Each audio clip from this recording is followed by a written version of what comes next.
see anybody rushing to sign up. So with that, I will call us to order. Welcome to the June 23rd, 2026 Bentonville City Council meeting. If I don't see we don't have a Boy Scout, I think okay. So if you will join me in the Pledge of Allegiance and remain standing for a moment of silence for our military, please. I pledge allegiance to the flag of the United States of America and to the republic for which it stands, one nation under God, indivisible, with liberty and justice for all.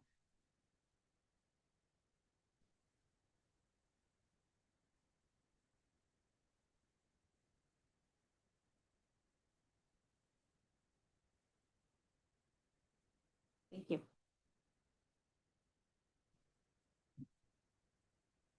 Roll call, please. Sanchez? Yep. Patterson? Here. Acree? Show mine. Seba? Here. Suter? Here. Grover? Burkhart? Here. Hook? Here. Can I get a motion to approve the minutes of the June 9th, 2026 Bentonville Council meeting? I'll move. Second. Motion and a second. Roll call, please. Patterson? Yes. Seba? Yeah. Suter? Yes. Burkhart? Yes. Hook? Yes. Sanchez? Yes. With that, can I get a motion to adjourn from our city council meeting and go into committee of the whole? So move. Take one. All in favor? Okay. With that, I'll turn it over to Chris, your chair. Okay, we'll open our committee of the whole. Are there any items for discussion from the council? Anything?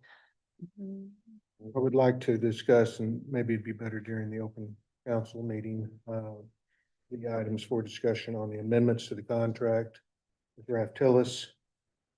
Go through those couple things, if I could, please. So that would be 3, your 2, 3, and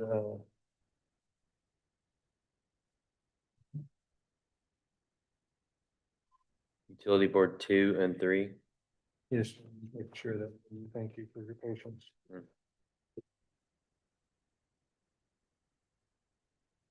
That's the only one. Yes, that'd be correct. So you would like those not to be on the consent Yes, agenda? please. Okay. Anything else? Okay, we could entertain a consent agenda for new business number 1, 2, 4, 5, 9, 10, 11, 12, 13, 9, 10, 11, 12, 13. and then utility board number 5. If someone has issues, I'm sorry, did you say on new business one? New business one, new business number 1. number one? The No, resolution. sorry, He's actually here. Yeah, I apologize. Okay, okay, for make sure. Okay, How about 2, okay, thank you. 4, 5, 9, 10, 11, 12, 13, and utility board number 5. and I don't think we have anybody signed up to speak on those, correct?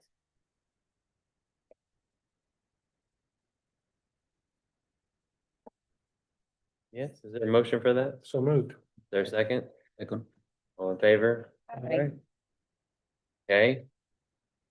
Motion to adjourn from the committee of We the whole. have 2 informational items under committee of the Oh, whole. You excuse went me. straight to the consent. agenda, sorry. But item 3, but Wow, I think it's okay. okay. Do 3, 2, 1. Now we'll do the informational item number 1. How about that? Sorry, Shelley. You're like. Good evening. I have just a really brief presentation for you. I want to kind of introduce a topic to you and get some feedback from you on what direction to go with this. So the Tree and Landscape Advisory Board mentioned really about a year and a half ago about having some type of path forward for people who wanted to do some natural landscapes, specifically pollinator gardens, those type of things. So at the time, we were working on the community code, and we said, hold off, let's get the community code adopted. So almost to the month that we got that adopted, they're like, okay, we're ready to bring this back again. So in doing that, we have looked at a couple of different options. We've done some research, looked at some other cities. So I just wanted to share some of that with you tonight. So talked a little bit about that. The issue that creates a little bit of a challenge for people who want to do this is that we've got grass and weeds have to be under 8 inches. And that's essentially what they're talking about, requesting some type of exemption from that particular requirement for those type of lawns or landscapes. So you can go ahead and, so I just, a couple of little bit of data points here as far as there is increasing trends and interest in pollinator gardens, more native lawns, those type of things. So we were really trying to kind of get in front of it a little bit. Pollinators are really critical to our environment, to our food supplies. And there was a study done, National Gardening Surveys, finding that about 28% of U.S. adults are looking for pollinator plants to put in their yards, and about 12% are actually trying to convert their lawn. So this is something that we're starting to see. The challenge, particularly in regards to pollinators, is that over the last 25 years, those are decreasing. So with more turf lawns, we're seeing a reduction in the habitats for that. And so that's why a lot of people are interested in it. Next slide. But with that does come some other concerns. And that's one of the things that we're trying to balance with any type of ordinance if we go that direction. So first off being the aesthetics, sometimes the native lawns or the pollinator gardens don't have the same appearance as your typical turf grass. And so that presents some issues in regards to aesthetics. There's also some concerns that they really have to be maintained to make sure the weeds, specifically those that are invasive, are not getting into those gardening areas. There's concern about reduction in property values because they can have an appearance of not being maintained. And then just that sometimes if you're letting taller grasses and plants grow, that it may attract more pests, animals, that could impact some of the neighbors and the rest of the neighborhood. So next slide. There are some other cities in the region that do have some of the ordinances. Fayetteville has had one since about 2009. Bella Vista's is relatively recent, and then Springdale also has an ordinance. So the details of those exemptions vary from city to city, but we did look at that for kind of reference, just to give you an idea. There are some cities that are doing something. So in looking at those other ordinances, as well as some model ordinances nationally, there's a couple of things that can be applied within an ordinance specific to the design of the landscape itself. One of them is requiring some type of minimum setback or border within those planting areas. A lot of them are about 5 feet from property lines and around any planting bed. Some of them include some type of pathway through the area or special features that at least give the appearance that it's looking maintained. They get pretty specific. Some of them get specific about the type of plant materials, that they have to be either native plants or pollinator plants. And then they still prohibit those noxious and invasive weed species. So, and then I believe Bella Vista does this. I didn't see it in some of the other ones. Some of them establish a percentage of the property that is limited to that type of landscaping. So most of them had some type of registration or permit process. So if they were intending to do this, they would register with that city, let the city know what it is that they're doing. That may include a landscape plan, the type of plants that they're going to put in there, what their plans are for maintenance. Usually they include some type of sign so that people know that this is an area that has been reviewed by the city and is being maintained. And then they include some type of enforcement and penalties. So if you've applied for this and you're not maintaining it, the exemption goes away and you still have to meet that 8-inch requirement. So with adoption of any such ordinance, there are some things that, as we're talking about, I want to make sure that everybody kind of keeps in mind. It's not as simple as just, hey, just let us know you're doing this and we'll kind of give you a pass. We want to make sure that it doesn't create some type of loophole within the system. We still want these properties to be properly maintained. So we don't want it to be misused for any reason. We are a little bit concerned about what impact it may have on staff workload because if you go this route, you're talking about some type of management of a registration or a permitting process, inspections, making sure that it's being followed correctly. The code enforcement already deals, I mean, most of their cases are tall grass cases anyway. So an ordinance like this could increase their workload. But one of the things that in doing so that we're a little bit concerned about is that code enforcement existing staff doesn't necessarily have the knowledge base to know what plant is native and what plant is invasive and some of those type of things. So it could require additional training of staff if we go that direction. One of the other things that came up was how this compares with restrictive covenants. As with any of these kind of property maintenance regulations, if a neighborhood has covenants that are restrictive, those are going to supersede whatever the city's is. So if a covenant, neighborhood covenant does not allow them, that's going to supersede that, but it will be up to that HOA or POA to actually enforce that. We will still continue to enforce our 8-inch regulation. There are also some things to keep in mind as far as fire risk. So if some of these, especially a lot of the pollinators are really tall. And so if they are right up against structures and then if they're not being maintained and they get dry and then they catch fire, it puts the structure at risk. So that's where some of those setbacks come into place too, is to make sure that we're still maintaining the safety of those structures.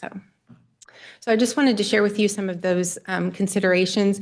We have, of course, Tree and Landscape Advisory Board is the one that has recommended or made the request. We did talk to the Great Neighborhoods Council about it. We had one member that was in support, another member that was concerned about the overall appearance of that. And then, as I mentioned, we have been talking with the fire department in regards to any fire safety concerns that an ordinance like this might have. So. The next are just some images of, I think the first few are ones here locally, and then there's a few just nationally, other examples. So just wanted to give you an example of some of the ones that we have right now that we are aware of. This is one of them. This is just beginning. So when they're starting out, they can look a little bit rough because it takes a little while to get everything to grow and to get things kind of weeded out and under control. You can go to the next one. This is another one. This one is the area behind the landscaping up there at the road is actually mowed. So it is just a strip there. You can go to the next one. Yeah, so I just wanted to give you an example so that you could kind of visually see what some people are doing with this. You can go to the next one.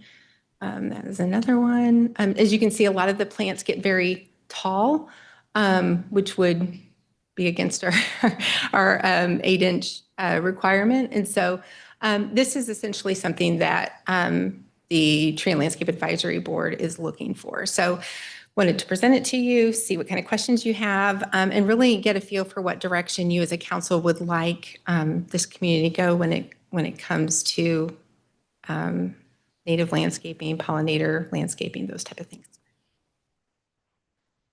Can you clarify, currently pollinator gardens and designated planting beds are allowed, correct? They're not specifically called out in the property maintenance code.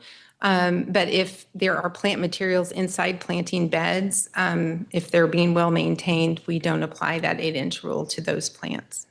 So I think I got confused. So the screen before that one, can you go back? Did I misunderstand you? Did you say this would be against our, or it wouldn't? This right now, we do not have a complaint on this right now. Okay. So Okay. we are, just a It's reminder. behind landscape. That's what I Right. mean. Yeah, Okay. right now I this thought, would I essentially. thought you said that it would be against. No. Okay. She said But they're- native plants grow tall usually, and so therefore it could. That particular, yes, exactly. As you can see, this is something that is actually being maintained. They're But again, defined but again, plants. Yeah. right. That's And it, fine. but there, I will say that I see all the confused faces. Well, it just seems like there's a It- big difference between can be. contained to a bed and a lawn that looks like it's just full of weeds. It could be, Like, that just seems like there's two very different. exactly. So when you go back to the most recent, the last picture. Mm-hmm. So for me, I mean, we're talking about, that's just a landscape bed. That one essentially is. So, I mean, Yeah. just wondering, so I don't know if that's an example of what you're trying to That's a show. designated planting bed and it's already allowed. But I see, this is where the confusion is on the 8-inch. And so I mean. Yeah, it's that wouldn't be in confusing right now. violation. My understanding from the tree and landscape meeting, their examples were more full lawns, like not land, we'll call this like with pavers and stuff, like it was like full lawn, like the Do you whole have a lawn. picture of what she's describing? Not an early one like you just. Well, yeah, if you go back. That one, is that the example? of what No, you're well, saying? that one almost is, not that one, that one is. So this one has a combination of like low growing, Clover. like clover and some things like that, which is not going to typically get tall enough to meet that 8-inch requirement anyway. And then you can see there are some areas that they're trying to grow some taller pollinator plants. I actually drove by that today and they've actually made a bed in the middle. They've made a planting bed in the middle. I don't know, I have a picture from today, so they've Okay. done some things to. Because this one is new and in process. So that's the point, is that to go from a fully turf lawn to be able to do a pollinator lawn, which people want to do so that they don't have to maintain mow grass. It's very low maintenance. So for older people, for properties that people aren't staying at all the time. But another thing is that the pollinators, but another thing is the water. So can you talk to us about anything that you've heard about these lawns actually helping to slow water for drainage, those kinds of things? Have you? I am not the expert on these. I've just done a basic amount of research. So, but yeah, I think the more you research, you could probably find some information about that as well. And in code, you can do stormwater mitigation. It has to be reviewed and approved the engineering process. So we do have that in code. It's primarily for new development, but if you're covering more impervious space, that would apply to that. And you can install that based on that code, and it qualifies for mitigation towards that, but it does have to be approved through the engineer. But that wouldn't work for a rain garden. Like if you want to put a rain garden in your yard, you don't have to have an engineer's approval to do that. The way the code is written, and I will have to. Oh, okay. I thought maybe Dan was here too. The way that code is written is it is designed as a mitigation measure. So if you're doing an addition to your house and you're creating more impervious surface, you can use some of these measures to mitigate the runoff. A rain garden is one of them, and it does have to be approved by engineering if it's part of your mitigation process. Oh, okay. It's specific If to I want that. to do a landscaping project in my yard and have a garden that sucks up water and it's not part of a mitigation process, Right. I can build a landscape bed with native plants The and, border Correct. around it. and to create an area that I want to capture water and not have it run off. Not part of a cistern system or a mitigation system, but I can build those anytime I want, right? Like I said, the pollinator gardens and designated planting beds they're currently allowed. Good, okay. There's, What was being referenced a second ago is the rainfall mitigation worksheet, which is what we require with new development activity like building permits, housing additions, those types of things. And then there's a calculation for like a rain garden or not for pollinator gardens, but for rain barrels, those types of things. But you're right, Bill, if it's like in a designated planting bed or just true landscaping, you wouldn't require a separate permit or engineering review on it. But what I'm saying is that have a certain areas of downtown specifically that are experiencing runoff and drainage issues and all those kinds of things. So we need to just take into consideration that someone that does a lawn like this is actually helping that. Is helping to slow down the water so that it isn't taking out, new pathways through people's properties. And so I just want to consider that that's a positive to being able to have some of these throughout town, especially when we see other properties going to hardscape, which is absolutely. Yeah. I think what we need some guidance on, because it sounds like the pollinated garden or bet in a bed is like, I think we can agree that we agree with that. I think it's gonna be these, you just referenced it as a pollinator lawn where the whole thing can be however high up against residential in particular. I will say there are some areas too in town where they have had to go cut for line of sight and some of the things. So how we would figure that That piece would be of that something that would be required enforcement out with is it to a maintain those lines of conversation. I sight think for safety. The biggest thing we purposes. need to understand from you all, are we trying to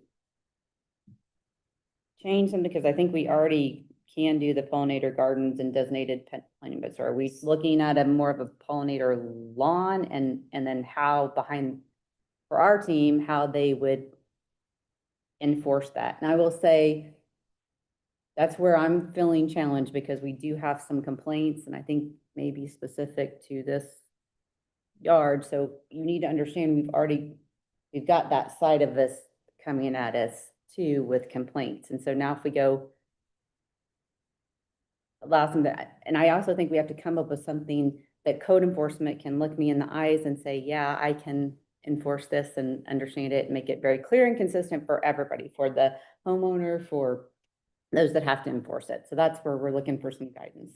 I feel like I'd like to get some public feedback before we go changing to allow for something like that and kind of see what, like 6, 8 of us deciding that now someone can do this next door where maybe our residents are working hard to keep their lawns yard free. And now the city has said someone next to you can just go as tall as they want. Like, But I don't I feel like we need some community input before making that Sure. change. So I sit on, I don't think that we're just saying that in doing this, that we're just gonna let anybody go hog wild in their yard. I think that there are cities that have created ordinances that are working that give some flexibility to residents. And so I think we should research everything that we can to be able to say, like, hey, this really works.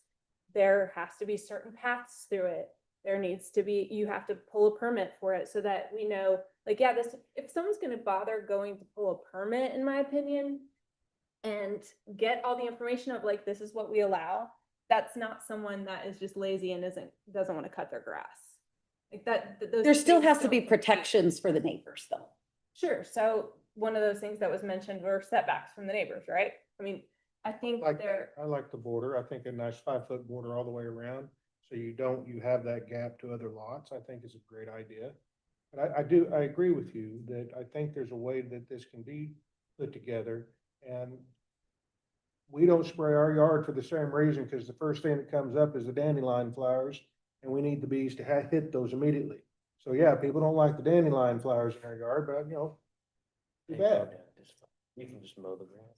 So, I like the idea, the green building program, we've talked about that, does have a certification process in that for these garden types.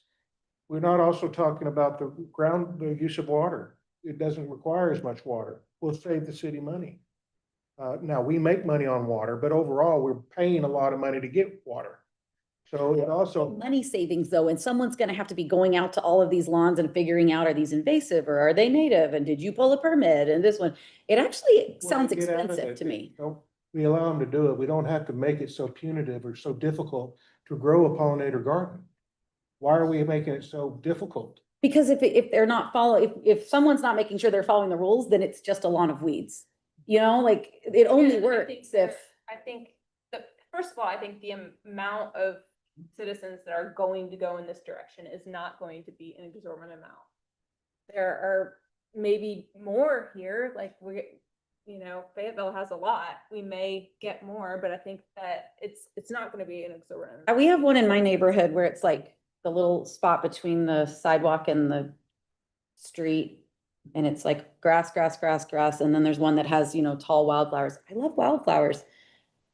But, I mean, it's very, it, It's not your style. I mean, it doesn't fit, like, there's one house with tall weeds in the front and it just sort of, I just feel like, is Any it fair? covenants in So, the Neighborhood, any covenants to maintain that, force them to do something different? yes, Okay, well then there's your. but covenants don't have a lot of teeth, you know, our code enforcement has a little more teeth than your average HOA does. You know, they can kind of give you a warning, but there's not really much they can do to kind of protect the other homeowners from. Well, if I've owned a piece So of I- property here in town as a private property, right, and I want to grow a whole pile of wildflowers in my front yard, I want to do it. But the people next to them have property rights too. They can Yeah, look at that's my kind of I don't like all concern. their shrubs. I don't like necessarily what they planted. So are we gonna go around and Hmm. control Okay, everybody? now this else sounds and like it's tell them turning what they- into a free-for-all instead of a controlled program, which is like really. Just not what. No, I don't want that. I'm just saying that when these objections are coming up, that I can say the same thing about this ugly bush somebody has, and I can't believe they planted it. So I mean, it's to each their own within limits. And I think that some of the controls that you've mentioned, I think would be very helpful. Percentage would be helpful. A border would absolutely be helpful. There are benefits to this, not including the pollinators that we desperately need. But also you can save water. There's a whole lot of things that we can do. So it's worthwhile. That's what I think Okay. that what we need a little feedback on. I think we're all sort of in agreement that some pollinators are good, right? What we need feedback on is, do we expand it from outside of planting beds? Because that is very clear. I feel like code enforcement could look me in the eye and say, I can know this is a planting bed. And so I think Well- that's our question. I think the issue, And then what does that look like? Is it 5 feet, you know, what is it? So as long as someone has a path through things, they can be considered planting beds. The whole Well- thing, as long as there are paths and the rocks. You separate, could like- require some type of edging for that area, like you said, rocks or. but if we had a percentage, Mhm. you have a yard, it can't be Helpful. 100% That too. bed, flower bed, it has to be 70%, 80, whatever. Because otherwise people are just gonna do curb to house to lot line as the bed. I agree. So I sit on this committee, and so I did have a botanical expert go out and look at this particular yard. And this is my question. So a lot of what is there now is non-native grasses. So what is gonna happen, like, because my understanding is these are more for like native landscapes, things like that. So this non-native grass that is in this yard, according again to this botanical expert, like when it gets over 8 inches, we have a lot It of depends on weeds. how you write the ordinance. If you're going to write the ordinance to require only native plant materials, yes, then you run into an issue. But it depends on how you write the ordinance. And what their research or what they gave back to me is the best way this is handled in most areas is to have a botanical expert on staff. And that can possibly be grant sponsored, but it is a percentage. And I mean, those are the things that they have found through 2 or 3 years of trial and error of figuring this out. And so I feel like there are some case studies, there are some people that have done this and they've learned that there definitely is some concern to neighbors. And one of their biggest things that they found was wildlife being in it, you know. And I mentioned to Shelley the other day, I was walking my dog in a neighborhood. The landscaped area was very high, but it was behind a border. It looked nice. But as soon as that armadillo came out onto the nice lawn, I saw it and had that lawn not been mowed or nice, like my dog would have taken off with me behind it, you know, if we totally couldn't have seen it. So once it came out of the landscape area and got onto the grass, which was well maintained, you can see the live animal or whatever is there. So So I'm hearing border and percentage is. kind Yeah, of a and the good- other concern that I think we should look at is we have some really nice examples on Northwest Fifth Street with new townhomes. They've done native landscaping and I have no problem with it at all. But they've also planted between the sidewalk and the curb.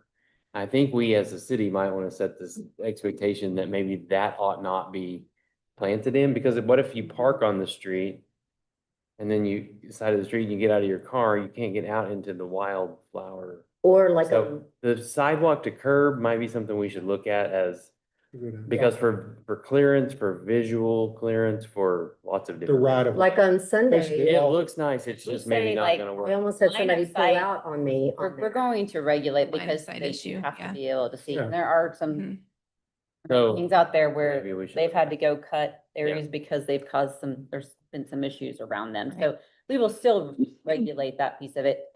For me, it's understanding, do we work off what we currently have where I think they're allowed in designated planting beds, which could be a large portion of your yard, or do we go down the path of trying to figure out what is a percentage or or amend what we have to include a percentage. I think that's what we're looking for then is this how do you something that guys- you would like us to pursue? Doesn't mean you're saying yes or no to anything at this point. But is this something that you would like us to present a proposal to you as far as what an ordinance like this might look like, whether it's, and maybe provide a couple different options, what that might look like and what we think it would entail as far as like enforcement and some of those type of things. We just didn't want to head down that Here's- path if there's just no appetite for it, but the if you other want piece- us to look into it, we will. the other piece I'd like some clarity on, because we do have this one that has complaints around it, and we're kind of putting that on hold, and maybe there's some others.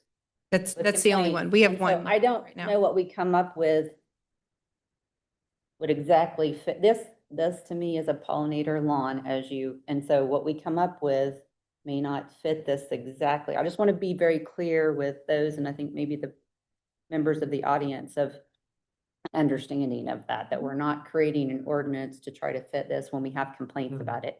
You know what I'm saying? Because the people that are complaining are gonna, Sure, sure. And that's why I wanted to mention that this is something that the Tree and Landscape Advisory Board has been talking about for a couple of years. This isn't based off of one property or one complaint or one case. They've been talking about this for a little have while. not had them go mow this because we've been trying where we are complaint driven and we do have those, and we're not enforcing that because we're trying to figure it out. And so I just want to be we just need to be transparent about that piece of it. Yeah, I just want to make sure that we are not trying to regulate property owners based on personal preference, for one thing, because there are lawns that I like when I drive through town, and there are lawns I don't like when I drive through town. It's not my business. The other thing is that if there are 3 complaints out of 60,000 residents of Bentonville, then I don't think we should be complaint driven like that. And I'm sure that there are a lot of, as this has been a discussion for years, people that care about tree and landscape care about figuring this out. Because it's a net positive for the city if we have some of these sprinkled throughout town. So I think we need to make sure that we're not just saying like, oh, well, in the process of this happening, and sure, if this goes on for 4 years, that's not progress. I think if you went out there right now, it would look completely different than this picture does right now, because I've seen pictures. the homeowner is months ago working to- every day in Yeah. that garden. And in a spring of crazy rain and early summer of crazy rain, she hasn't had a chance really to get this under control. But This is actually currently, and she has created a bed right there. And there is actually a bed that's been created. it fall in it. takes a minute. It's not an immediate, and the reason for that is because there's no she's not using herbicides, she's not using full Yeah. scrape the lot so that she can go back from, because she doesn't want to, she wants to do it the right way. And so I think if you, we have to give people a chance to do the right thing. And that's why I think if someone is gonna come along and fill out a form to get a permit, even if it's a fee for a permit to help somehow to get a permit and is willing to get inspected, they're not just some lazy person not wanting to mow their lawn. So that's, Yeah, and I want to be very clear, that's never anything that has been said from anybody up here about that.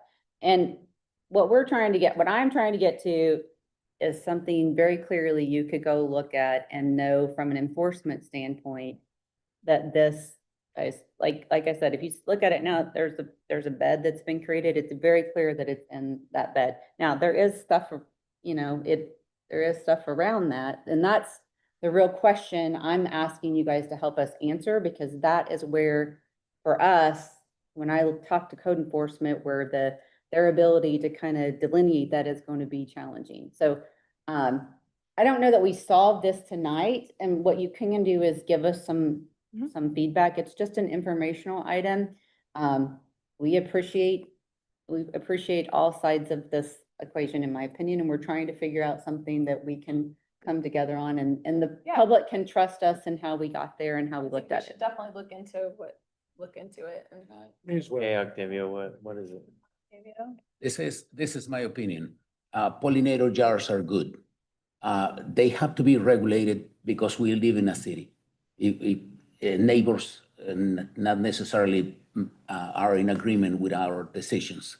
Therefore, we have to create a set of rules that that give the ability for somebody who is interested in it to create a pollinator yard, giving them the freedom with whatever they want to do with it within limitations, and the neighbors to be absolutely in agreement that this is for the good of the city, not just the city in that particular parcel, but the city as a whole, and even more than that, because pollinators not only live in Bentonville. Bentonville pollinators sometimes move to other places. And so it has to be regulated. One thing that it is seems very clear is the concern about the fire department, about the separation between the vegetation and the houses. That has to be absolutely certain. There is another concern that was mentioned earlier that has to be included, which is the separation between the sidewalk and the street has to be grass, only grass. There is no other element but grass, perhaps, whatever else, but no tall plants. Can I ask you a And question? there is, go ahead. I'm sorry, go ahead, finish. Okay, so there has to be a separation between the property and the pollinator garden cannot go all the way to the end of the line, the property line. It has to be a separation, 5 feet, 3 feet, whatever it is, but it has to be a separation. There has to be a permit to indicate the decision, the strong, firm opinion of the person who is willing to do that. And it can be a permit that perhaps costs $20, but it also includes a sign made by the city that says this is a pollinator garden, etc., authorized by the city, Bentonville, etc. And that is planted on the yard of the house. In this particular instance, what I mentioned about separation, it has to be in the front of the house, from the house, and also from the neighbor on the right of us. It doesn't need to be on the driveway. It doesn't need to be on the street because there is no sidewalk over there. There is nothing. So the yard could go all the way to the driveway, all the way to the street, separated from the neighbor on the left, separated from the house, and with a sidewalk or something in between, with perhaps some ornaments, perhaps some statue, perhaps a fountain, perhaps some decoration that will indicate this one. Now, when the person is requesting a permit, the person will have to pay $20 or whatever the amount it is, and the person has to present a diagram, preferably color-made diagram of what it is, perhaps the final result, the expected full development of the property, of the garden, and sometime intermediate. And that will be, those couple of pictures could be attached to the permit. So when the code enforcement personnel goes to that particular place because of a complaint, he'll look at it and he says, no, it matches what it is on the permit, so it's okay. Or he may say, no, it doesn't match based on the picture, and the picture is presented to the city when the permit is requested. And this is done by the person who is imagining what they want and then putting a picture in between, perhaps to say this 6 months from now, it's gonna look like this, and at full development, it's gonna go like that. Based on that, everybody should be happy. Just one question. Go ahead. I think colored pictures if you think a pollinator of natural grasses is gonna be, unless you're gonna hire a very expensive landscape architect to do a conceptual, just tell them what they can plant, what pollinators. It's a pollinator garden. You have a list of pollinators, just like we have a tree list. You have native grasses. You can get that online at the Arkansas Game and Fish. They actually have seeds that you can plant that come with it. I don't know if we would go down that far to make them do color renderings. I think you just describe what they can be. I'm also concerned that if you describe that there has to be a separation between vegetation and your house, what do you do about all the big evergreens and all the big shrubs that are overgrown against everybody's house? Are you gonna pull all those out? No.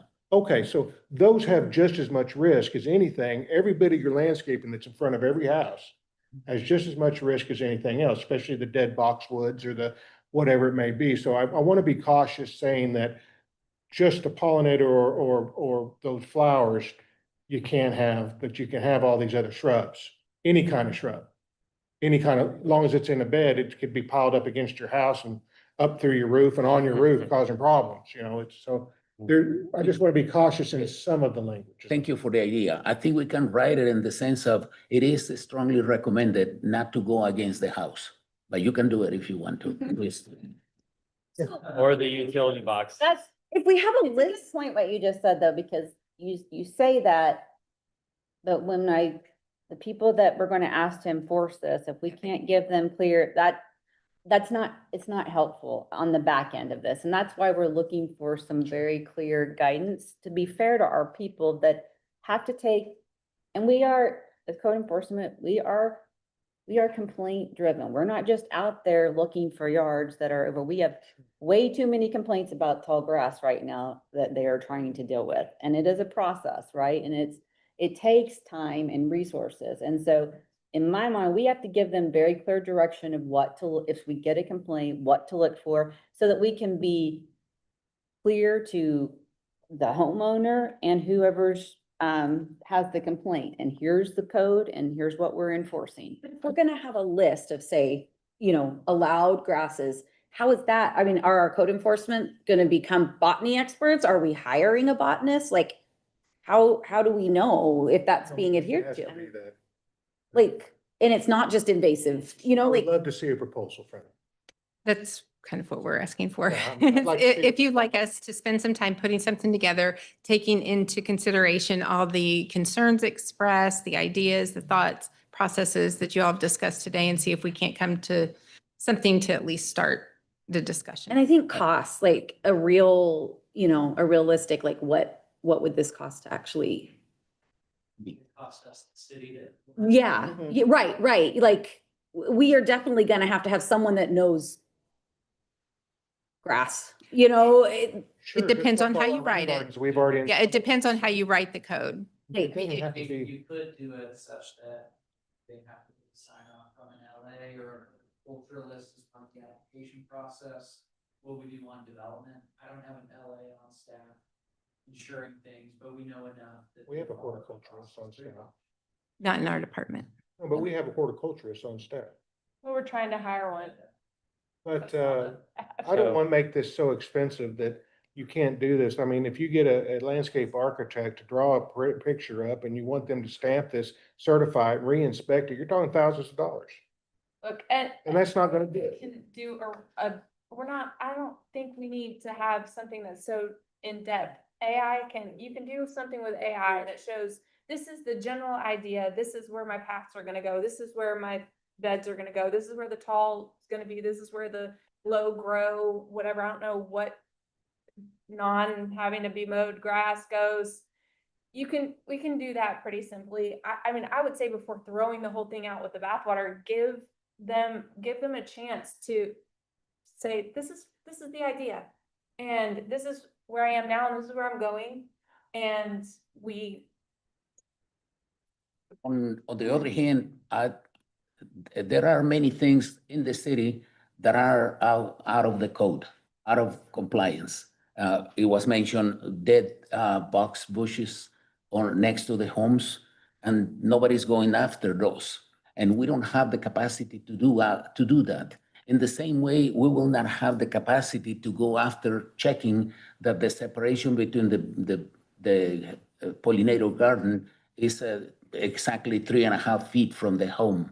We are not going to be measuring that. That's what I said. And to me, in my mind, it is absolutely clear that you said, we recommend that you keep a separation of 3 feet or 5 feet or whatever. But if you want to do it, or something like that, in whatever legal terms. If you have a legal term that says you have to maintain a 5-foot border between you and your neighbors, we'll Yes, get a complaint if it's not. yes, And we don't have to send code enforcement. We'll get a complaint. yes. If everybody knows that's the rule, I think we'll get a complaint, certainly from the neighbor, if it grows to 2 feet from the border. It just has to have, some On- protections for neighbors. And now the that this neighbors has have to be become a protected, topic, But not the people homeowner. are Good, starting to good. express opinions. Like I've gotten more emails just in the last 2 weeks, because people are like, have an opinion, or they're looking into it, or they're thinking of doing one, things like that. So I think a lot of it is awareness in our community that, hey, this is what we're looking at, getting input, things. I mean, we've got experts. I mean, I didn't didn't have to pay one. I just Illinois asked. Watershed has great experts that can come and Yeah. share with you all your native planning and all of your sample. They have rain garden grants. They have all sorts of things that they'd be more than happy to come up here and visit with us about this and give us any input. But there's a lot of people that we could ask for help that wouldn't cost, they'd love to. So, Last questions. What about vegetable plants? Do we yay. regulate that if you want to plant tomato plants in your front yard? We do not specifically regulate against. And then I heard a comment about hardscape. If you want a hardscape, you want to rock your whole yard, that's not prohibited, is that right? Nope. which is a bigger problem than Even though maybe it should be, it's not. pollinator garden. Don't have like a separate paving for those types of stuff. Or But we don't have any other ordinance dictating other situations or conditions. I don't know what you. I just wonder if, like, I don't know, while we're looking at things, is that a concern? Because I do notice a lot of houses are rocking their whole yard. But they're I mean, like. water they can have get no through, grass. is the rocks, is that the big? It's not concern? paved. It's not Not paved. paved. No, no, Yeah. no, It's impervious. no, it's Yeah. not But grass. water runs fast Yeah. for it. It's runoff. And just, I didn't know if is that an issue? Do we get complaints about that? Do people not? I'm not aware of any complaints in regards to people rocking their yards, but if they're not keeping the weeds pulled, we will. It's their own problem, dealing with the weeds and blow into it, yeah. True. The concern we're gonna get is when it butts up to the neighbors Yeah. and it, I think is gonna be the big concern that I feel like we're gonna hear. We can put together a proposal. We do currently have, and like I said, just so everywhere, you can currently do a pollinator garden. It's in a Easy bed. in a It's bed. very clearly identified, and it's very clearly identified for our code enforcement in my head. So that's where I'm feeling the challenge for them, but. Yeah, I'm looking at the different cities like Bella Vista's. It must be within a landscaped area that has a well-defined border, must not be in the right of way, must be native pollinator, so it seems like the other ones Good idea. have these same, like, that seems, I don't think anybody has a problem with it They within actually a, have a percentage too. like, this- within a well-contained landscaped area. I don't think anybody has a problem with that, Now, so. this regulation is only only for the front yard. Correct. The backyard is free. So in Bella Vista, can you just have a free lawn? Like, it seems, look, reading the regulation, it does It's not. seem limited like to that would be- 1% in Bella Vista. One? One. That seems really small. Yeah, I didn't write that ordinance. I don't think that's Bella Vista, but I don't. Oh, yeah, I see 1%. They rock their whole yards and there's a lot of things going on. Yeah. You know, there's a lot of houses. Yeah, okay, I don't think a percentage, but it does seem like it's not, you know, it does seem like the other cities. All right. How about this? Yeah, We've heard you, Right. how about we go back, we work with our code enforcement, see if there's some things that they would be comfortable with, that they could clearly identify, and we'll put it into something and bring it back to y'all. Does that sound good? And I do think that your comment about the covenants. Mhm. There's a lot of neighborhoods, this won't happen. Yeah. Not a one of them that I've done. This won't happen. The POA will not allow it to happen unless they get a board changing their mind. I mean, they're fine ready, you know, Yeah, they're and- ready to, so I don't see this There's as, One of the photographs was in Hanover and Yeah. it's not prevented by the covenants. And they have a lot of turf too. It's not all Yeah, that, right. but well, they can change the covenants too. I mean. But their neighbors are complaining because I actually yeah, walked but that. it wasn't in the neighborhood. covenants 35 Yeah, years ago yeah. because it I do want to say, we have not received a Yeah. complaint. Yeah. On that one. I've not got it. Thank We you, only have Shelley. one right now. Thank you very much. So we have I'm a here for the couple of, next one. Oh, we have a couple folks to visit about this from the public. So unless anyone has any issue, we could let them speak now. It's not really on the agenda, but I just want to remind everyone that we don't typically allow public comment during committee of the whole, but just flagging that because it is on, you requested that we add it to the agenda. We've added it to the agenda, just flagging that. Nick, can I ask you something? Is that against our policy that we stated? Because Yes, it is in our resolution for the city council. the policy that we established the first. Correct, yes. I've already shared that it would be at the end of the Okay. meeting. so it's not on the agenda, but it's on the agenda. It's on the committee of the whole portion. If we want it to open for public comment, it needs to be on the city council portion, and that is in the resolution that we adopted in January. Just. Sorry. And then in Remember, because the first meeting, we didn't enforce it because it wasn't on the front page of the agenda that gets published, but we did add that to there. just thought committee of the whole was, it used to be where you could also. It used to be, but we Not made a anymore. new rule now. Okay, thank you. We all did agree to that. I remember. I remember, okay. I can't keep up. Yeah. All right, so we'll move on to something less controversial, the amendment to the noise ordinance. I like your comedy. You're just a Friday, right? That's an easy one, Shelley. You all get pretty nervous when you see me. You showing- can combine the two, noise ordinance and. native. You're great to show up. Oh, well. It's thank you. something spectacular when you. Well, I appreciate that. So this is actually, doing really just a brief presentation on this. This is a follow-up. We did a presentation to you all back in February, with some options, as far as how to manage and handle some of the, noise issues that we keep seeing. So if you want to, so the main things that we're seeing is amplified sound coming from like, concert venues, outdoor, venues, bars, restaurants, those type of things, late night. Construction noise continues to be a little bit of an issue. And then the other primary issue is really the best way to enforce, is really what we're trying to get to. So you can go to the next slide. We presented to you 4 options. One, to amend the noise regulations, tweak those in a way that will help us better enforce the regulations. The second one was to revoke the business registration, which the business registration doesn't have a lot of teeth, so revoking it doesn't really do anything. Another option was to convert the business registration into a business license. And then the last one was to work with ABC on revoking alcohol permits for those establishments that do have an alcohol permit and are violating the ordinance. So if you go to the next slide, at that council meeting, City Council was supportive of amending the noise regulations and then kind of leaning on ABC for their permit. So what we wanted to present to you now is, if you go to the next slide, is a couple of things that we have discussed, and this has been discussions with our staff,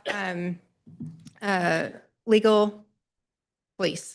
They're the ones out there actually doing the enforcement in this. So we've just been kind of trying to pull everybody together to look at what the options are. And there's really 3 main things that we've talked about. One being, right now we have these decibel limits by districts and hours. So one option would be to eliminate those, but that would be looking at some of these other options. The second one is to establish a plainly audible standard. This is something that is common in Rogers, and they use this particularly when it comes to like the AMP. They use this plainly audible, and then it's combined with the third item there, which is shut-off times. At a certain time, amplified sound has to go off, construction noise has to stop. So if you go to the next slide, I'll just kind of talk those a little bit. So these are the decibel limits that we currently have.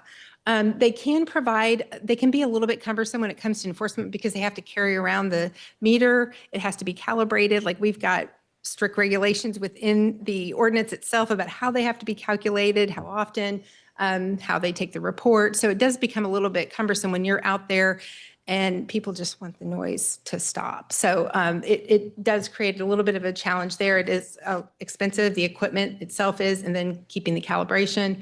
One of the other things that I think has been discussed in some of the complaints that we've received is in regards to the vibrations, that instrument doesn't capture vibration. So what we would, one of the option is to eliminate this and lean on that, if you go to the next one, the audible, if you go to the next slide. Yeah, the plainly audible standard along with the shut-off time. So, and plainly, this is just the definition out of Rogers, is clearly capable of being heard by a person of normal sensibilities using unaided auditory senses at a volume level above that of normal conversation. And then this would also include if you can feel that bass. Would fall under, or the vibration would also fall under that plainly audible.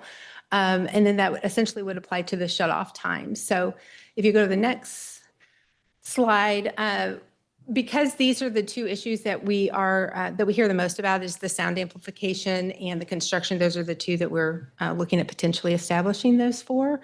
If you go to the next one, and these are essentially what we're proposing. These times are up for discussion if they seem appropriate, but this is comparable to what Rogers does.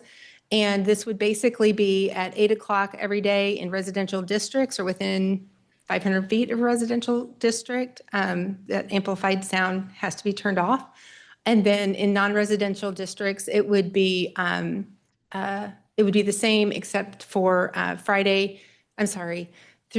through the week, I believe it was 10. I may not have had this on the slide, but on Friday, Saturday night, Friday be 11 o'clock and Saturday night being midnight. So these were some times to kind of get the discussion out here. If you go to the next slide, it talks about the construction noise with cutoff times of 8 o'clock in those residential districts and 9 o'clock in the non-residential districts. So right now, the construction is based on certain days of the week and certain times of the year, and it's really confusing. So we need to, one way or another, we kind of need to clean that up so it's very easy to enforce. So if you go to the next slide, there's a couple of things we would just need to update because we adopted the new community code. We've got new zoning districts. We've got some new terminology, and so we need to make sure that they're aligning with the new zoning code. And then if you go to the next slide, we would need to clean up some definitions. We had this in there before. We're recommending probably putting it back in. It's kind of a general statement, but it does give us a little bit of opportunity when there is noise that is really disturbing, it's unreasonably loud or unnecessary. So that's one other option. And then right now, we're not real specific about what the process is if you are caught violating this ordinance. So we feel like it's really important to clarify exactly what happens when you're in violation. So we want to outline that as well. So I think there's some different thoughts and ideas on kind of what we want to keep, what we want to add. You could keep all those decibel limits and simply just add the shut-off times. That would make it really easy for officers out in the field to be able to say, oh, it's 11 o'clock, you need to turn off the amplified sound. So just wanted to talk to you about some of those options and see if there's a preference on this so that we can make any revisions if that's what you'd like to do so that we could bring a proposal back to you. It looks very much advanced compared to what we have today, that it is difficult to enforce and difficult to maintain, etc. This, the idea that you have there about audible noise at a certain The distance. audible. Mhm. It is precisely what one of our citizens is sent us an email earlier today, and I made a copy for you. And it says, this particular city prohibits amplified sound that it is louder than average conversational level at a distance of 100 feet or more from the source. And that is a key ingredient. It is, somebody is hearing it, somebody is sensing it because it is shaking his whole body. Then it is obviously a violation of the code because it is clearly audible for a person of natural common sensitivities. This is one, the time in this particular city ends at 10 p.m., no matter what, 10 p.m. And it is a large city in the northeast. And that is one observation which matches precisely what you have. The only one concern that I got from a citizen is, does it mean that the person can make as much noise as they want, or a company as much as noise as they want during the day? The one way to address that would be to maintain those decibel levels that we currently have, so that if you do have somebody doing, being very loud during the middle of the day, we can go out there with that reader and actually read the decibels. And if it's exceeding that, then they're in violation. Could it be the same criteria instead of applying the decibels parameter? Forget about the decibels. Sorry, not decimals, decibels. Yeah. And use only the hearing of the person who is doing the inspection? Because if I it don't is the think that's going to be possible. no, I'm not talking about natural noises. I'm talking about a company that it is over here, that it is making gigantic noises as if it be a party at 10 in the morning because they have a music system that they just want to disperse all over the city. And people are sleeping. Some people are sleeping at 10 in the morning or 11 or noon. And so that is the noise that I'm referring to. If the criteria is, if it is audible 100 feet away from the source, then it should not be permitted. I disagree. That is an option if that's the direction you'd like to go. Yeah. I'm sorry, you say, Well, with respect, we are now turning from something measurable to something subjective. And I think that is going to cause a tremendous amount of misunderstanding across the board and a lot of conflict. If you don't have a way for somebody to say it's plainly audible, okay, is it not? I mean, it's going to be, it's such a subjective definition in itself that, and during the day, you've got so much during the day that causes noise more than 100 feet. I mean, all day, every day, people walking around laughing and that, you know, if you try to talk sometimes walking down the square, you're going to have conversations that you can't carry on in conversations because there's so many people, it's loud. So, I mean, I don't think you can, I mean, I know what you're trying to, and I appreciate that. I really do. I know that we're trying to make sure that nobody interferes with somebody else's personal space. thank you. I got it.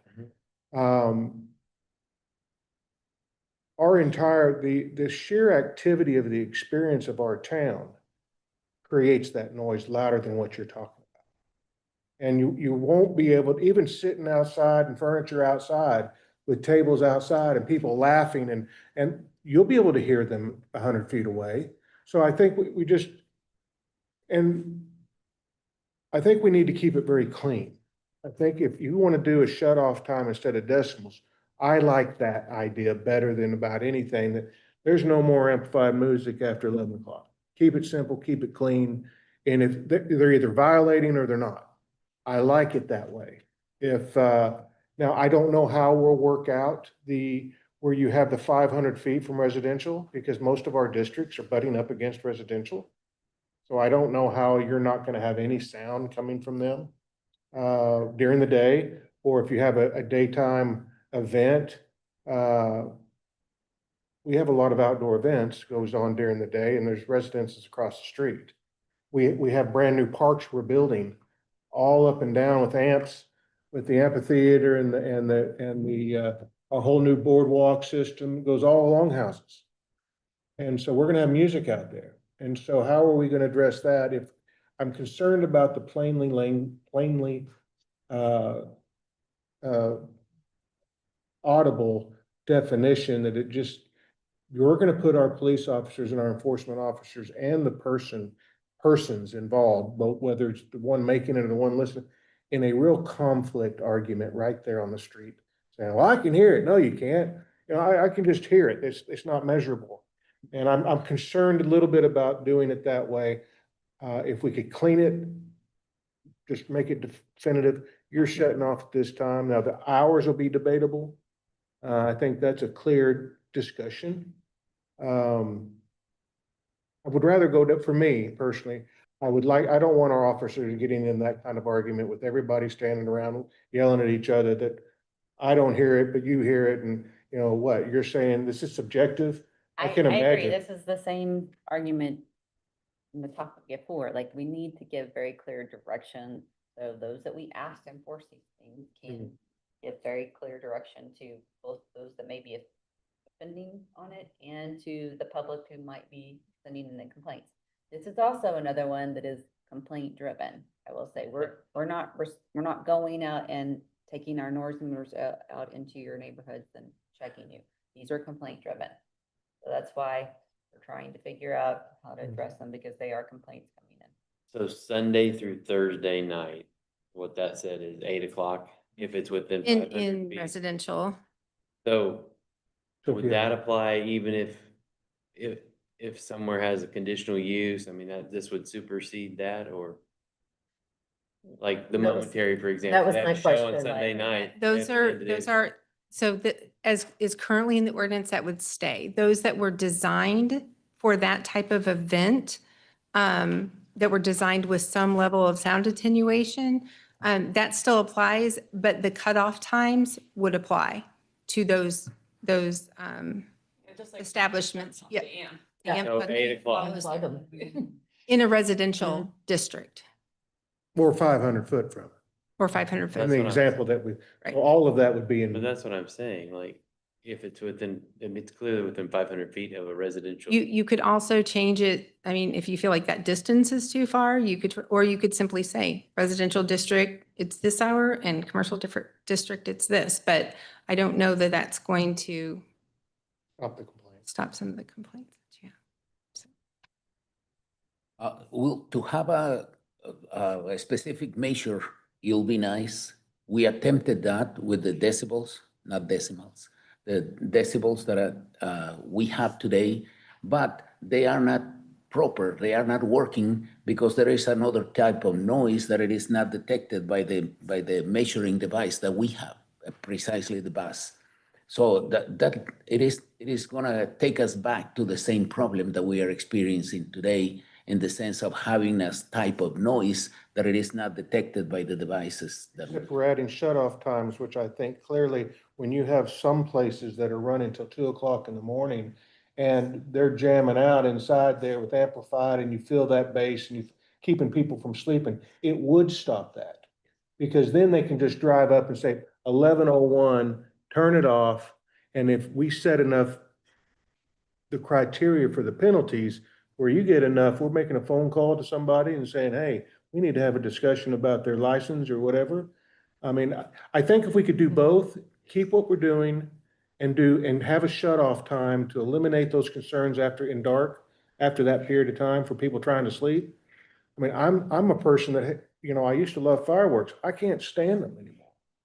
And we have an ordinance, we're not supposed to shoot, but it starts 3 or 4 weeks now in front of July, and it runs way after. And my dogs and animals are just all on my skin, and it's, so I mean. I will say, what Bill is suggesting is something I talked with at least a few of our employees about today, is keeping the decibel level so that during the day, somebody can't go crazy Yes. and just. But having those shut off times, that gives them a very clear enforcement. And I think that is a good step forward that is coming together to find something that would work better for the public. I second that. I would also say that think it's a we good looked step. at we pulled the noise ordinance and our ability to, one of the things y'all talked about was if it's a repeat offender, could we like charge more for the citation and different things? And I'm gonna ask David Bailey to come forward and kind of, as we looked at the ordinance, things, how we can. We can amend it. Well, actually, I think it might work for us. We Good. pulled it out, so. So, yeah, I took a look at the David, noise ordinance. before you Sorry. start. Yes, sir. Let me remind you, that the last time we discussed this idea, I recommended the city to add 2 or 3 extra zeros to the fines that we applied. for those. Yeah. Two. So, yeah, obviously, whatever we come up with penalty wise, we need to make sure is within state law limits. But currently what we have, I do believe is within state law limits. And it's actually higher. The good news is it's higher than I thought it was. It's, we don't deal with, as a prosecutor, we don't deal with this every day, thankfully. And so I have to kind of brush off the law every once in a while, reread it. But the current noise ordinance, basically, the penalty for it is found in what we call the general penalty, which is like section 1-8. And it's $500 up to a maximum of $500 for one specified offense, which is about double what I thought it was, because I was thinking it was around $250. So it's $500 maximum for the first offense, but it says, or double that sum for each repetition of such violation. So in other words, your second, third, fourth, et cetera, would be up to $1,000 no offense. So it's actually a little bit stiffer than I thought. So that's the good news. And I just informed the mayor of that this afternoon when I dusted it off and read it myself. Can we amend those if we choose to? I mean, we could These certainly. amendments?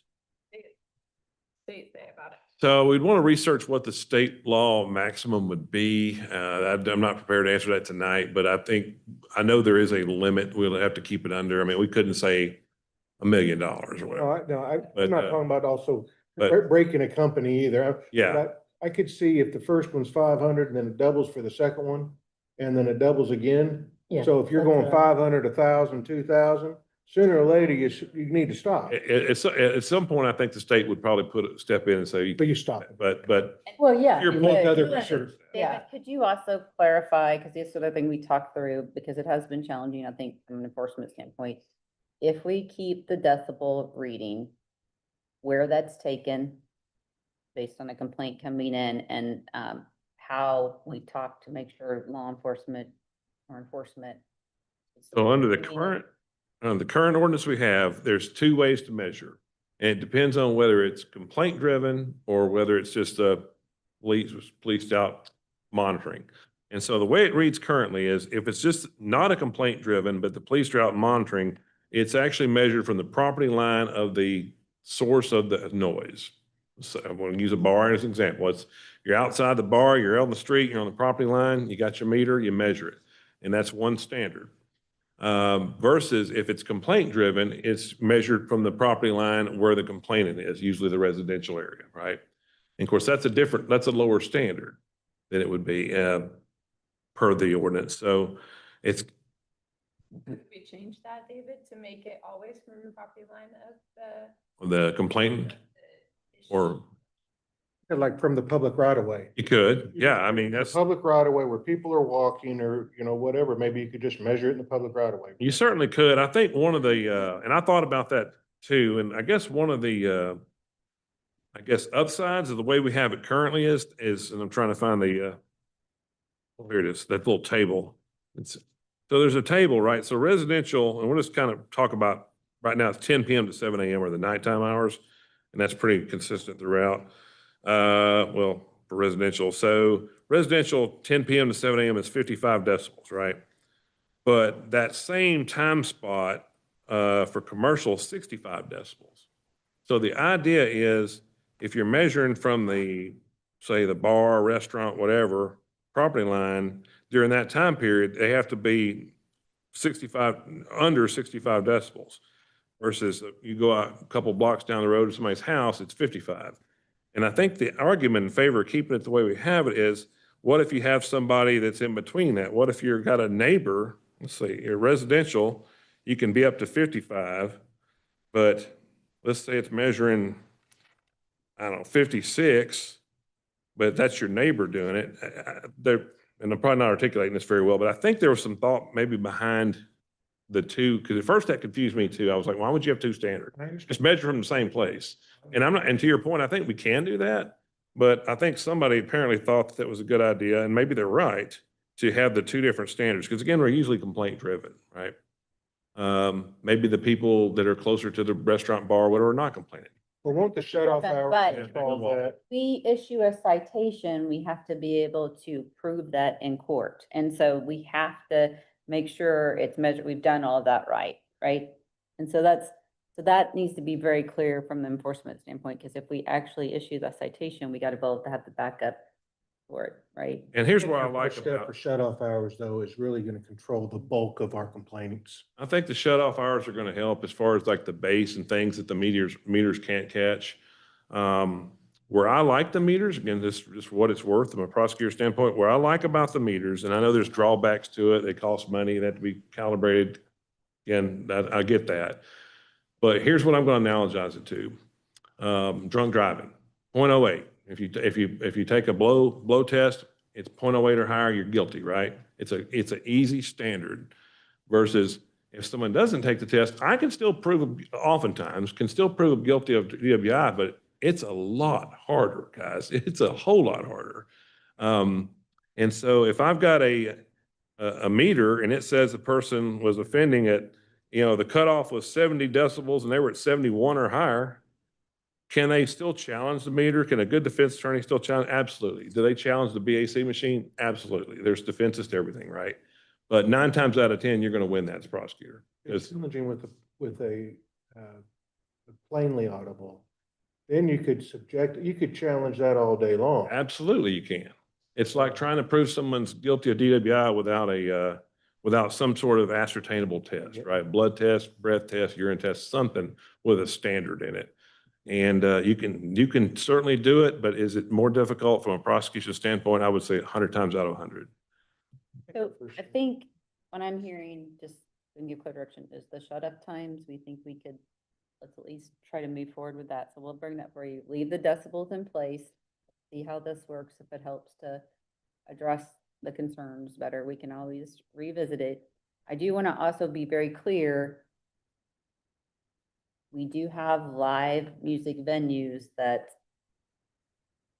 are specific in our code. So that they have, as long as they have in place the continuation processes for that. And I think that's a little bit, we have to have that documented.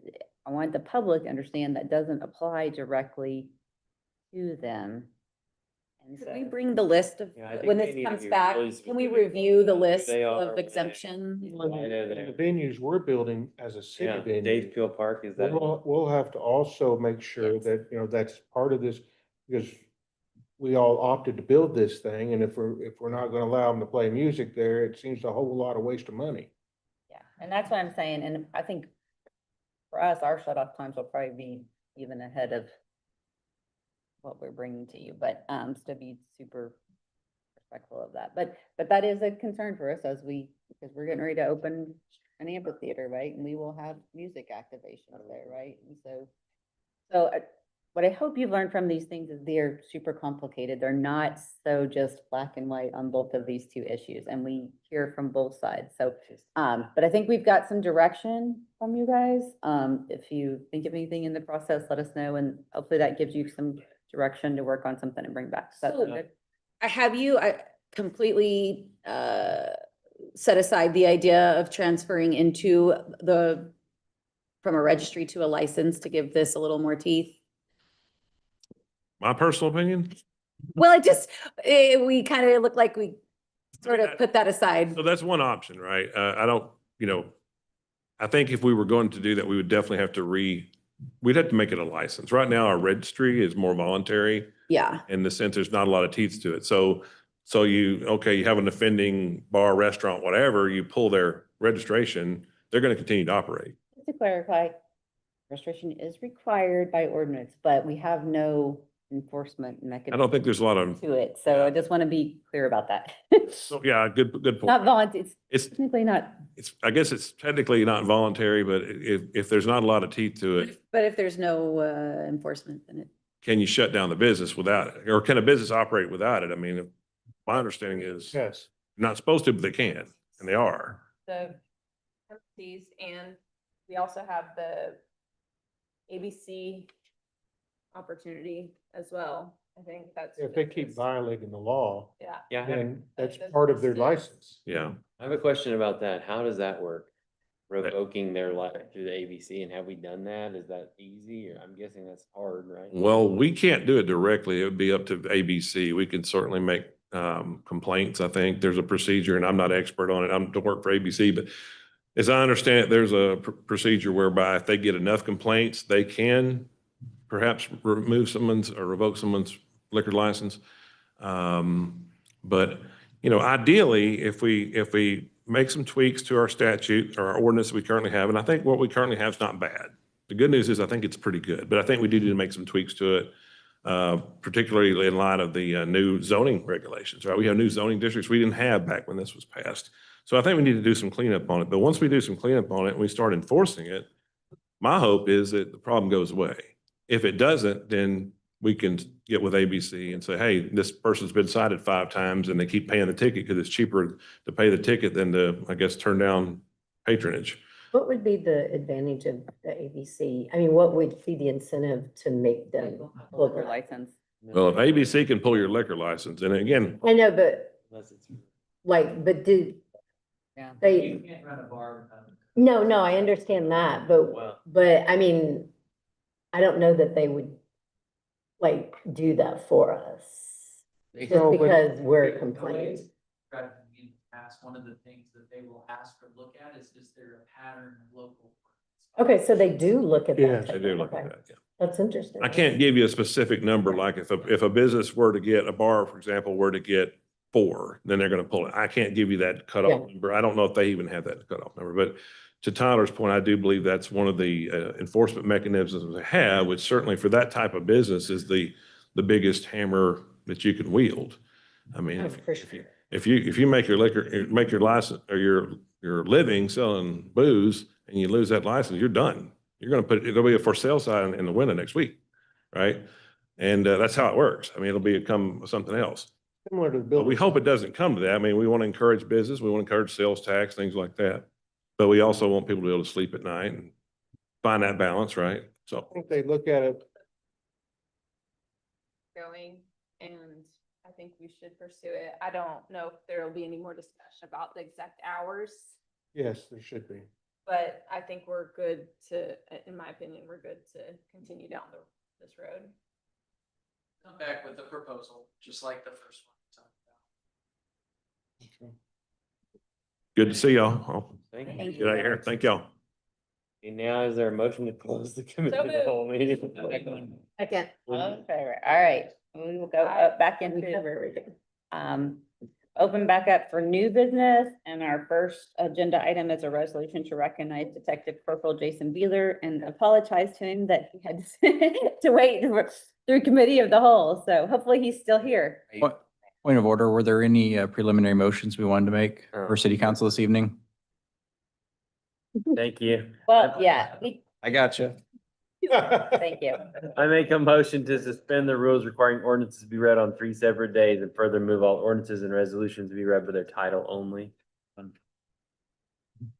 Viva? Good catch. Yes. Suter? Yes. Burkhart? Yes. Cook? Yes. Sanchez? Yes. Patterson? Yes.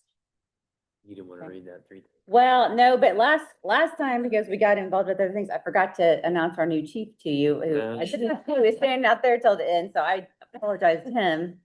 And, we may need to figure out how to get these resolutions before committee of the whole, so y'all don't Maybe. have to hang Good out. idea. But with that, I'd like to read the resolutions. It gives you a good, synopsis of their career. And so, although I am going to change to where I don't say Corporal Jason Wayne Beeler every time, I'm just gonna say Corporal Beeler, if that's okay with you. Okay. Okay. So, Corporal Beeler was born in Harrison, Arkansas, and graduated from Farmington High School in Farmington, Arkansas in May 1991. He attended Crowder College in Neosho, Missouri, where he earned an Associate of Arts and Sciences degree, worked in the private sector from 1997 to 2003, and subsequently earned a Bachelor of Science degree in Education from the University of Arkansas in 2003. And whereas Corporal Beeler began his distinguished 22-year law enforcement career with the Bentonville Police Department in 2004 as a police officer, where he served with dedication in numerous roles, including field training officer and later as manager of the field training program, bike offices, school resource officer, and law enforcement instructor in firearms, chemical, munitions, and vehicle close quarters battle. And whereas Corporal Beeler further distinguished himself through 19 years of service on the Bentonville SWAT team, ultimately serving as an assistant team leader and team leader, leading numerous critical incidents and search warrants. And whereas Corporal Beeler earned the assignment of detective in the Criminal Investigations Division in April 2020, where he specialized in crime against persons with a particular focus on crimes against children, where he faithfully served with the present rank of Detective Corporal until his retirement. And whereas Corporal Beeler throughout his career has demonstrated exceptional dedication, professionalism, and service, providing immeasurable contributions to the Bentonville Police Department and the citizens of Bentonville. Now therefore be it resolved that the City Council of Bentonville hereby commends and congratulates Corporal Beeler for his 22 years of dedicated and distinguished service to the Bentonville Police Department and the citizens of Bentonville. And we extend their sincere wishes for health, happiness, and continued success in all his future endeavors.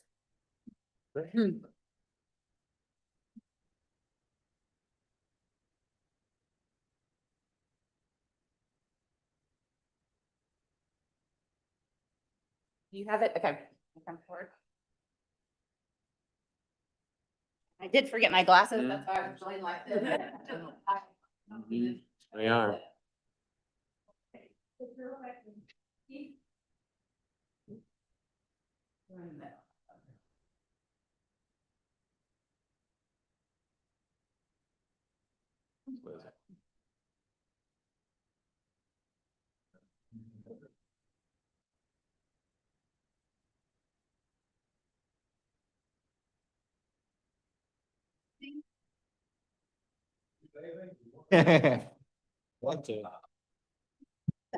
Good 22 years. Good 22 years. I was in the corporate world for quite a while, and I missed I was a college athlete. And I said, I want that camaraderie, I want that locker room fun. And I saw Mike Smith on the side of the road Oh, every yeah. day. And I said, Mike, I want to be a cop. What do I got to do?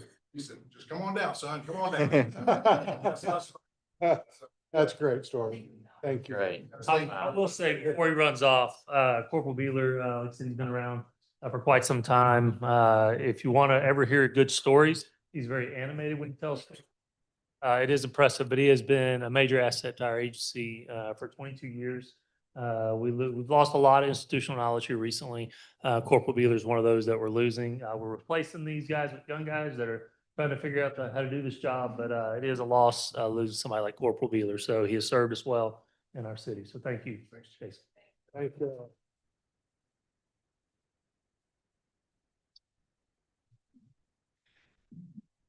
Okay, we will go to consent agenda items 2, 3, 4, 5, 9, 10, 11, 12, 13, and utility board number 5. I don't think we're doing 3. 2, 4, 5. 2, 4, 5. Did I say 3? Yeah. Sorry, didn't have it circled, so I just.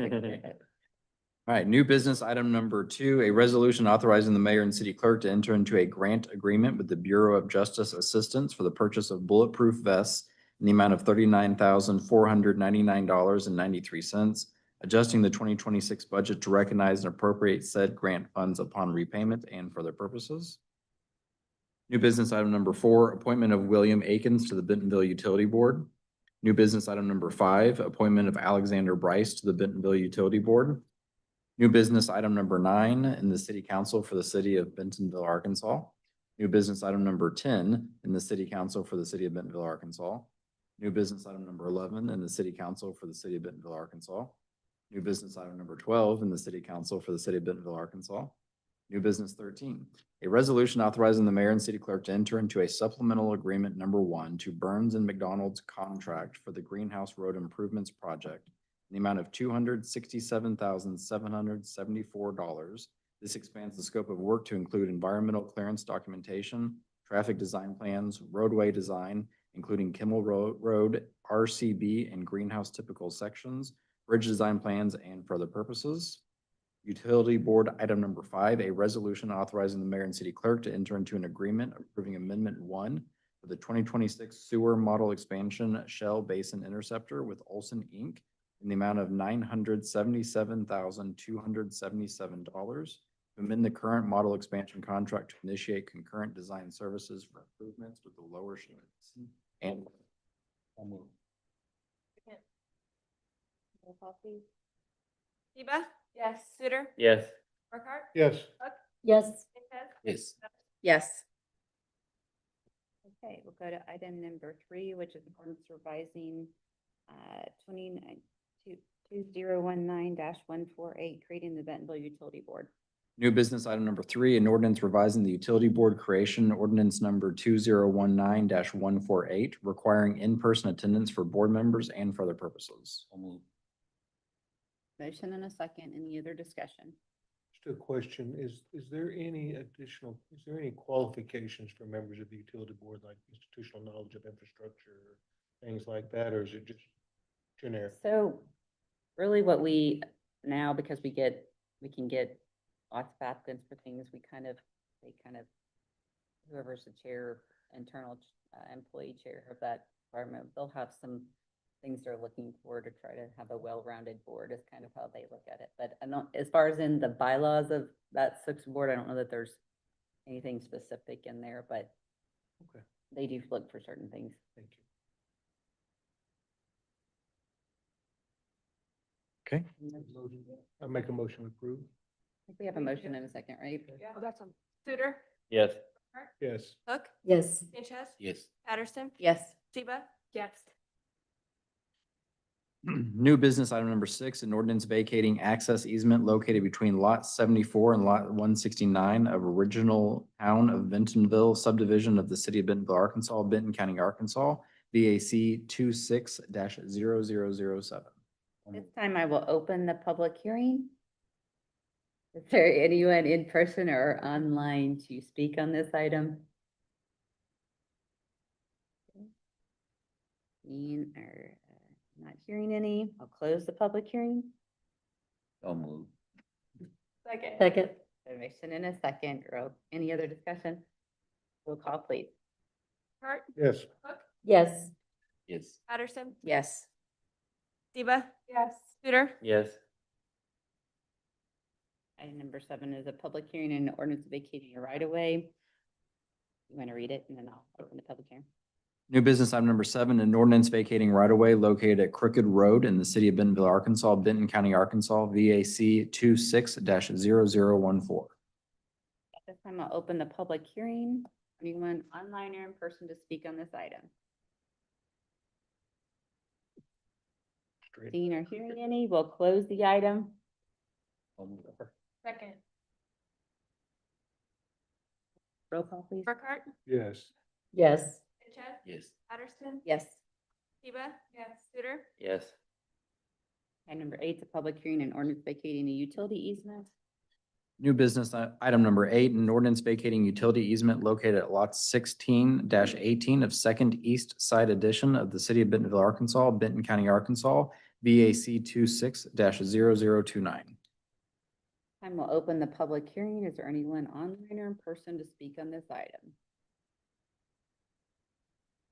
Seeing and hearing none, we'll close the public hearing. So moved. Second. Roll call, please. Cook? Yes. Sanchez? Yes. Patterson? Yes. Eba? Yes. Suter? Yes. Yes. Items 9, 10, 11, 12, and 13 were on consent agenda, so we'll go to utility board. Item number 1, which is an ordinance approving a waiver of bid and reserve slots for 3 substation transformers. Utility board item number 1, an ordinance approving a waiver of bid and reserve slots for 3 substation transformers from Prolec-GE in the amount of $450,000 amending the 2026 budget, providing for the emergency clause and for other purposes. Motion and second. Any other discussion? Roll call, please. Sanchez, Yes. Patterson, Yes. Seba. Yes. Suter, Yes. Hart, Yes. Yes. Item- Section 4, emergency clause, the need to make this purchase is immediate and an emergency is hereby declared to exist, and this ordinance shall be in full force and effect from the date of its passage and approval. Second. Motion and a second. Any other discussion? Roll call, please. Patterson, Yes. Seba. Suter, Yes. Burkhart, Yes. Hook, Yes. Sanchez. Yes. Item number 2 is a resolution authorizing a contract amendment to the water and wastewater capacity fee analysis. Utility Board item number 2, a resolution authorizing the mayor and city clerk to enter into a professional services agreement amendment with Raftellus Financial Consultants, Inc., Raftellus, reducing the contract amount by $16,200 for a revised amount not to exceed $43,400, extending the contract time to December 31st, 2026, amending the 2026 budget and for other purposes. Motion and second. Any other discussion?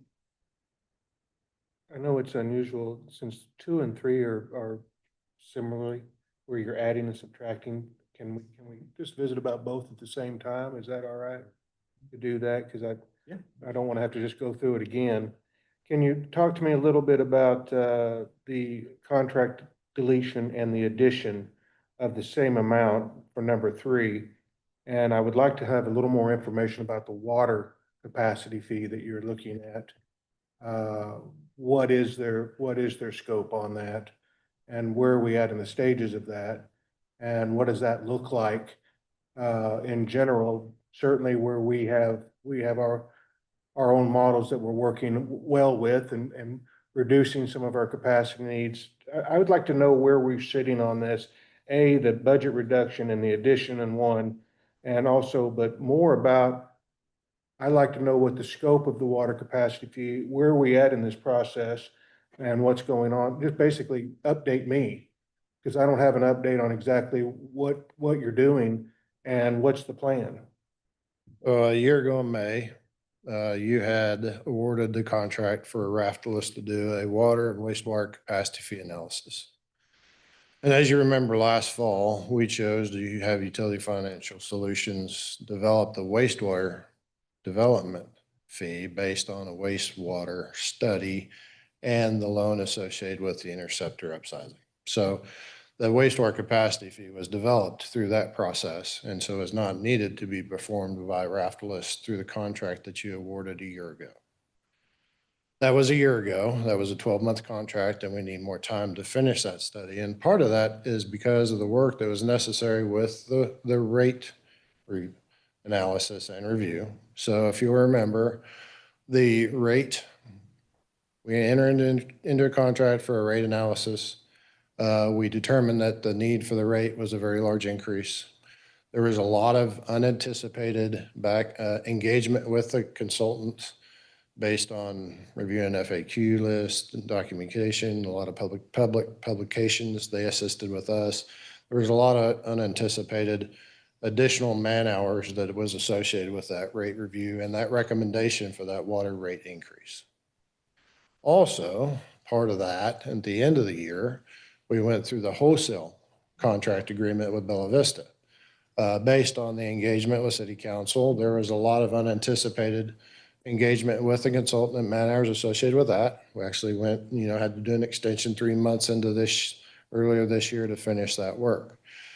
So when we entered into the rate review, we didn't anticipate a lot of these additional engagement needs that we went through. So since they're not performing the wastewater rate or capacity fee, they proposed to pull that $16,000 out of that contract, add that to the rate analysis because we owe you a water rate review.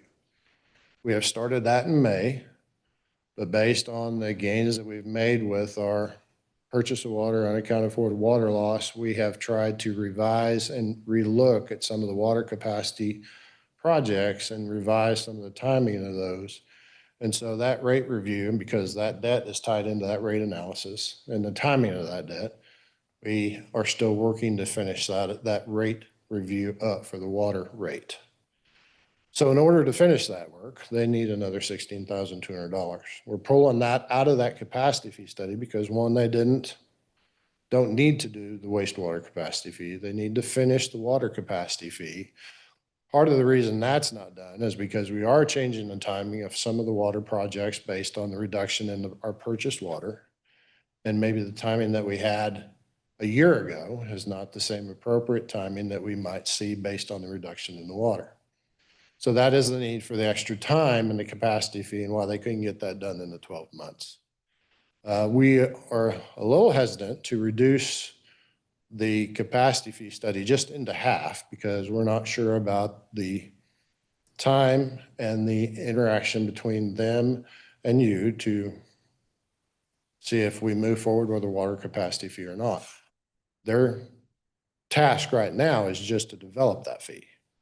We will bring that fee to you, and then there'll be a decision by this board on the city council on what we do with that fee. So right now, we just need to modify the contracts and amend these so that we can finish the work that we've already signed up to do. Thank you for a great explanation. So we're finishing the rate water analysis first. Yes. We have to make that adjustments first before we can do a capacity analysis. And so the water rate. Yeah, it's tough. Yeah. Water rate analysis Yeah. will be done by approximately when? Yeah, so we're gonna have it to, we're gonna extend the water rate review. We'll get that done as soon as we can. So I would say, within the next, month, 6 weeks, we'd have something for that review back. Then based on the timing of those capacity or those big capital projects in water, we'd also use that timing and that debt coming on board to help us develop the capacity fee if we choose to do that with the water.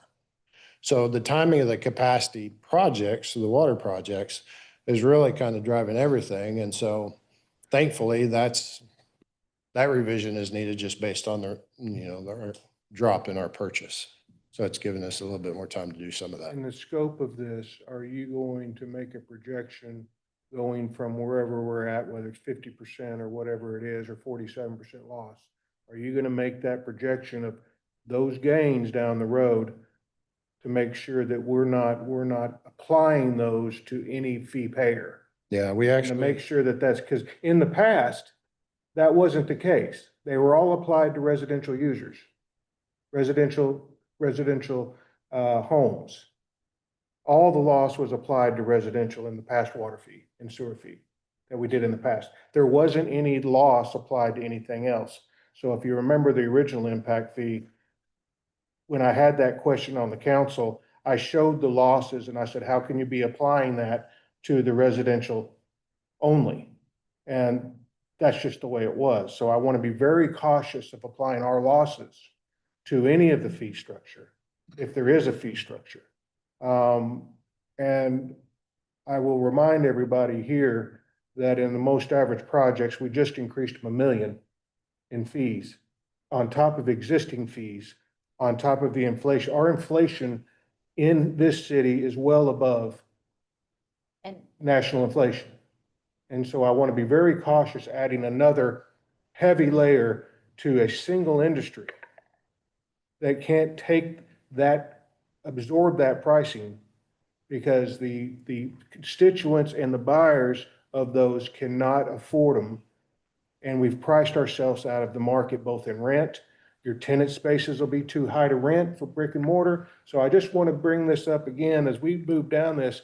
I want to keep that in mind. Yeah, and I just want to remind everybody, we wanted to look at this when we did rates. You told us not to do that, and you came back and told us to go look at this capacity fee for development on water. So Okay. we're doing this based on what this council has given direction on.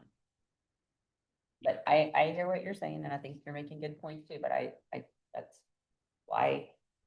First, we need to get the data. We need to get that analysis done, bring something before you as a presentation on what we feel is appropriate based on just our projects, and then you guys make a decision on what we do with that. I would like, as part of this, a plan for set asides. I've said this for over a decade. and you've heard it here constantly, if we put money away constantly for what we know has to be done, it will be there for us. $2 million or $4 million, if by through changes, allowing to fix things, we have the assets that we have. We must maintain both past, present, and future and be ready for future. We have to budget for that. That is our responsibility for our legacy cost. And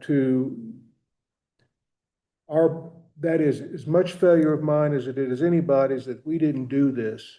And I do not want to duplicate this and just try to pay fees. We can't fee our way out of this. We have $1.5 billion infrastructure cost. If you look at it as a whole, we must change the way we're budgeting for infrastructure. It's as clear as the scar on my nose that if we don't do something, it won't matter. We can't feed to a certain point that you can't do it anymore, and we still end up with no money. So I'm just suggesting that as we're reviewing capital improvements and we think about all the things, we have double-digit gains. We need to make the sole purpose of our purpose is public safety and our infrastructure. Outside of that, we have to be such stewards of our money that we can make sure he can maintain this system and keep it up and running and grow with our population. We're only growing at what, I don't know what rate now, anywhere from 4.5% or 4 or 5%. And we're growing our budget at much greater than that in some instances. So I've just, before we go down this road again and think that a single fee is going to change a thing of our trajectory, it won't until we change the basics of our financing. Bill, I totally agree with you, and I have said a time or two in this group that we need to be ready financially to face the future. We cannot be dependent on loans or grants or anything. They are good, but we should not be relying completely on them because they are unreliable. We need to have our own sources of financing for ourselves. But isn't that what this analysis and financial plan will kind of tell us? Like, give us that direction? Well, if the That's the financial point, plan had look at other alternatives at the same time, that'd be great, but it doesn't.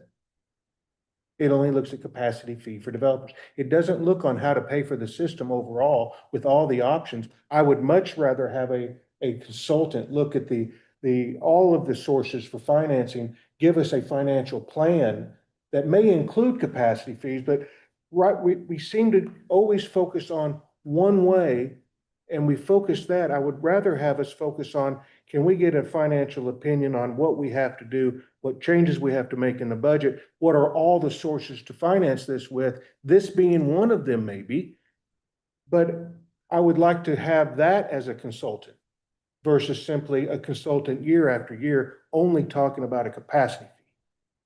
I would like to have one that talks to us. I'd love to sit down and let's see how we're going to finance this over the next 20 years and see all of the parts that it can be used. And we've done that, but there's people talking about that. But I don't see that as we move forward in these discussions, we don't have consultants bringing us those ideas. And I'd like to see those ideas. As much as we want to see this, I would like to see the whole picture and not just one.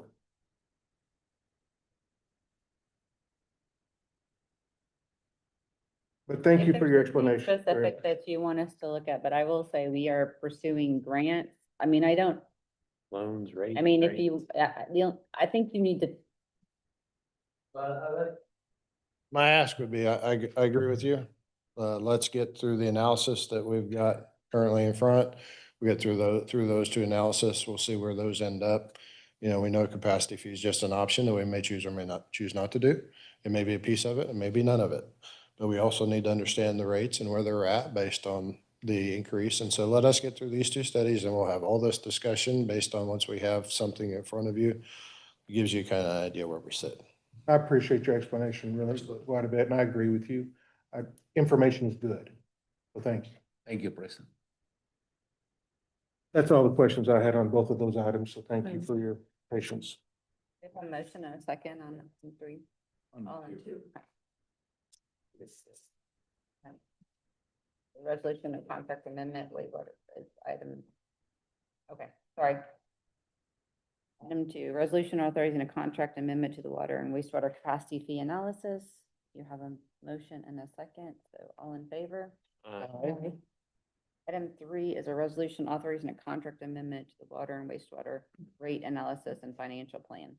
Utility Board, item number 3, a resolution authorizing the mayor and city clerk to enter into a professional services agreement amendment with Raftellus Financial Consultants, Inc., Raftellus, requesting the contract amount not to exceed $16,000 due to an unanticipated additional meeting and increased levels of engagement and for the purposes. So moved. Motion and a second. All in favor? Aye. Any opposed? Item number 4 is an ordinance adopting revisions for the 2026 Water Utilities Department specifications update. Utility Board, item number 4, an ordinance amending the Bentonville Municipal Code to update the Water Utilities Department specifications and for other purposes. Second. Motion and a second. Any other discussion? Roll call, please. Yes. Studer, Yes. Burkhart, Yes. Hook, Yes. Sanchez, Yes. Patterson, Yes. Yeah, okay. Item number 5 is on consent agenda, so we'll go to planning item number 1, which is an ordinance changing real estate in the city of Bentonville, Arkansas from its present classification of R1 to T4.1. Planning item number 1, an ordinance changing real estate in the city of Bentonville, Arkansas from its present zoning classification of R1 suburban single family to T4.1 neighborhood general and for the purposes. Project number RZ 26-0026. So moved. A motion, a second. Any other discussion? Roll call, Studer, please. Yes. Burkhart, Yes. Hook, Yes. Sanchez, Yes. Patterson, Yes.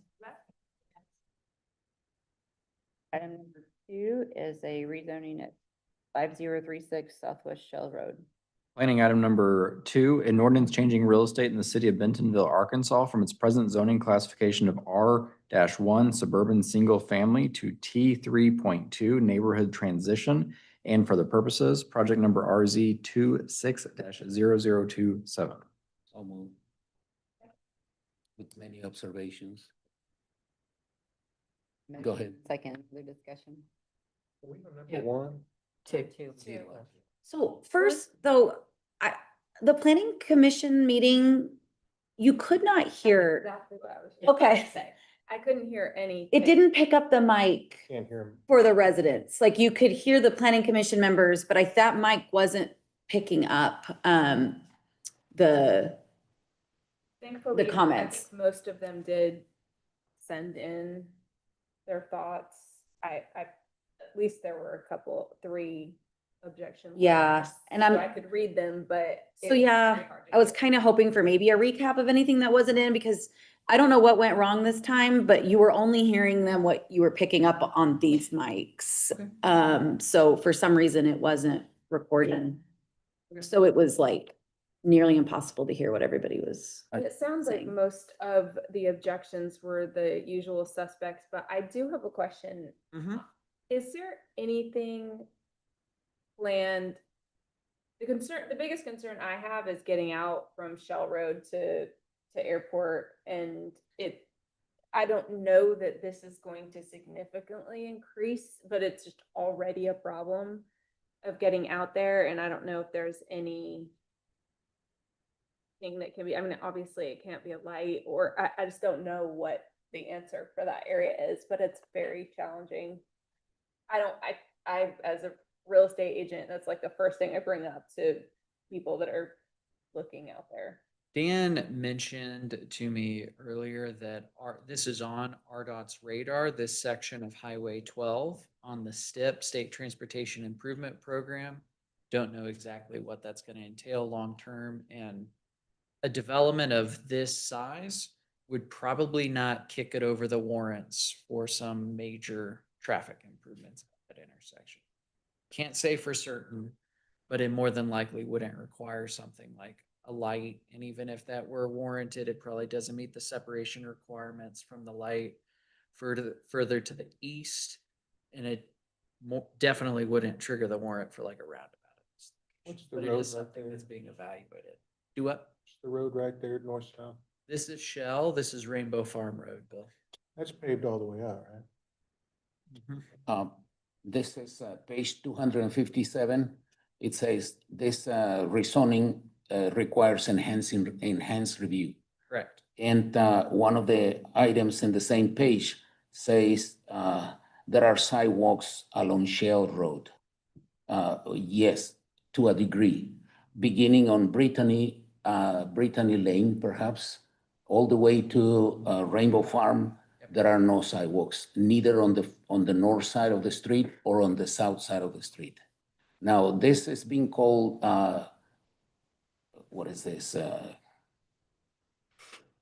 Collector, Yes. but it is collector in the future. In Today, development here, we would require half-street improvements to Shell Road. yes, on that portion, but it doesn't include the sidewalk in front of those empty lots because they don't even belong to Bentonville. Right? Right, that would be contingent on Centerton doing something. Yes. So the sidewalks do not exist, and they will not exist even if the property does the expansion to collector specifications. On the other hand, the Rainbow Farm, it is supposed to be a collector street, but it is a dirt road a few feet from the intersection. Going south, you cannot go much further than that subdivision because everything else becomes a dirt road. And you cannot go through with a nice car or anything else. It's just bumpy and et cetera, et cetera. So those are underdeveloped collectors. They are not there at the moment. The concern that one of the neighbors presented is that if the development goes as requested, the street, the Blackstone Street that is near the center of the property extending west will go straight to the swimming pool of this particular homeowner. And so he is requesting some kind of permanent and solid barriers between the subdivision, whatever subdivision is being made there, and his property in order to protect his property. That's another one of the concerns. See, I have some. The reason why these lines are drawn, we did in the past receive a preliminary plat request, which is why these streets are drawn in. That preliminary plat has since expired. They would have to resubmit and we would reevaluate where the street connectivity is. And I indicated that at the meeting itself too. Yes. And these are not gonna be particularly high-speed streets. And these are neighborhood streets. Yes, the person who is complaining about this situation is indicating that it may be somebody with a medical condition that goes straight to the privacy fence, that it is nothing, that it will not stop that person from going into this homeowner's swimming pool or maybe into his house, etc. So it is a real concern, even though it is a very small possibility that it could happen. There's a lot of houses that have Yeah, headlights that hit their house. See us. Not according to the plan, the preliminary plan that was approved a couple of years ago. Right, but that was an old development. I'm just saying in general, in every given neighborhood, there is houses that have headlights that hit them all over town. Yeah, I don't. I'm not sure. If we took this into account and created extra barriers for every house that had a road that teed into them, I think it'd be all over town. All right, that's one. let me see, this person who complained, sent a large, number of, concerns. Among them, the lights that will go into his house because it is right, the street as it is indicated in the preliminary or a previous plan, goes straight to his house. That's one, safety hazards for vehicles driving on that street, which is what I mentioned, etc. So those are the concerns that exist in my mind at this moment. Mainly the capacity of the street in the sense of the argument that it is presented in the sense of walkability does not exist because there is no sidewalks. Yeah, I agree with that, with the capacity of the streets, and it's hard to get out of there. Can you give us a little bit of history when they were referring to what happened in 2024? Like, this was brought up and was denied? Yep, back in 2024, there was a previous request on this piece of property. That rezoning was to R2, which is a different zoning district than T3.2. R2 allows for like full-blown townhome development. T3.2 does not. This is just duplex. Correct. I mean, that's. Single family, two family. Can you bring up the proximity to the one that was a couple months ago that we It's right here, declined in this area? directly southwest. So, sorry, which one's the one we're voting on right now? In which, so that's that, and then that long one Correct. is, okay. And what were they requesting? At that time, it was R2, Which would because be, it was prior to adoption of the new code. Both R2s were turned down. Correct. So they went back and rethought about this, but we don't want to do that again since they're being turned down, so they reduced their request in both density and housing type. it's not the same applicant, right? No. The preliminary plat was laid out as an R1 subdivision. So my concern, and, you know, I'll kind of reiterate this, I feel like we're increasing density in almost all areas of our city. And with our new plan, we kind of said, you know, we need density. But if you have a single family subdivision, R1, we are going to leave that in place and give you that predictability and give you that promise that the R1 areas with subdivisions will stay that way, but we are going to increase density in the areas where our plan kind of called for it. And I have a hard time increasing density in these single family subdivision areas. One of the letters kind of talked about that predictability. We talk about predictability for developers. You know, I think we owe our residents the same. You know, we kind of said, this is going to be a single family area. You know, that collector street that goes to nothing, and except for what would be a very expensive bridge that will probably never happen. You know, there's not connectivity there. And I don't feel like I can, you know, the planning commission has, you know, their philosophy is if not here, where, you know, and they will approve basically increased density anywhere, I feel like, and I don't agree with that. I feel like there are specific areas where our plan has said, this is where we increase density to add housing. And these are the areas that are going to stay single family R1. And so I kind of want, for me, I'm going to be consistent and say that this is an R1. We don't, you know, that curve is, you know, the traffic is awful there. But I don't even think that's the main concern for me. I mean, there's no connectivity.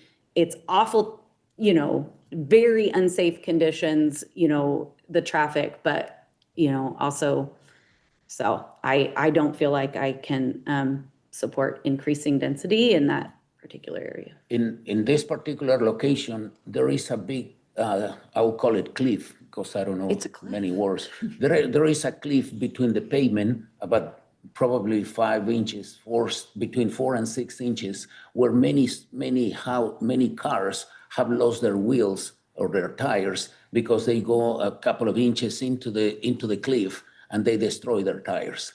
And it is almost at the core, well, it is on Shell and it is from the corner of Rainbow, maybe a couple of 100 feet into going east. And that is a bad situation. The street should be repaired as it is today on the north. I'm talking on the south side. Yes, I understand the improvements are going to be done on the north side, but this is the south side, and this is the south side, and you see countless number of vehicles that have been damaged because the street is totally inadequate, improper for any vehicle to go through because it is narrow, and as I said, the sharp cliff is right there next to it, several inches deep. Dan Weiss, are you there? So Just checking. from my understanding, we have zero money for roads, other than what's in the bond projects, right? Yes. And we don't have a plan to fund those roads, right? Okay. So the only people that are gonna build that road is the developer. Because that's their requirement. And that's how we're doing is by leapfrog with development after development, and hopefully it fills in. That's the goal. That's our methodology currently, is that we're relying on others to build our roads, okay? Only single family residents, and 1 and 2 family has its own code because they're really both the same. 1 and 2 families really the same. We have it all over town where single families with duplexes, all over town. The only person that can do that is somebody that can afford to develop that, because doing a single family there won't pencil. They need some additional, they won't get a lot, but they'll get some additional density there to be able to make this project move forward. If we say that the corner down there on 12 is hazardous, then you're going to say no to anything west of there. If that's our goal here, that we're going to say there is zero development, no matter the density, west of that corner, because it's too hazardous, then we need to make that perfectly clear, in my opinion. The road needs improvement. I agree 100%. How we're going to fund one that's already built on the south side and fix the road, that's going to be up to us because nobody's going to pay for that. But how we fund the other side when people are wanting to develop that, that can be done for us. And that is going to be a collector. There'll be thousands and thousands of rooftops out there in 10 years. There's nowhere else to go. And I know that think about when the new interchange comes in. There'll be another town segment, a regional center out there. And this is going to be right in the heart of it. So we're going to have to make some decisions of our own, how we're going to improve both north and south and fixing the road of what you're talking about. And that won't be able to fall on anybody but us if we're going to get ahead of it. But the zoning type out here, where do we draw the line? I get R2. We've turned down 2 now, R2. But in the transition zone of the 3s, it's exactly in that where we were hoping to stay and not go to your much higher density. There's a whole nother code for 1 and 2 story homes other than the multifamily and commercial. I support this zoning. I hope they can actually get it done. They can improve the road, improve the sidewalks. We need to do some work as well. But I don't think the density difference is challenging, and nobody will know the difference whether a big home or 2 small homes. And that type of home is so needed. Yes. Just tell you right now, we need them.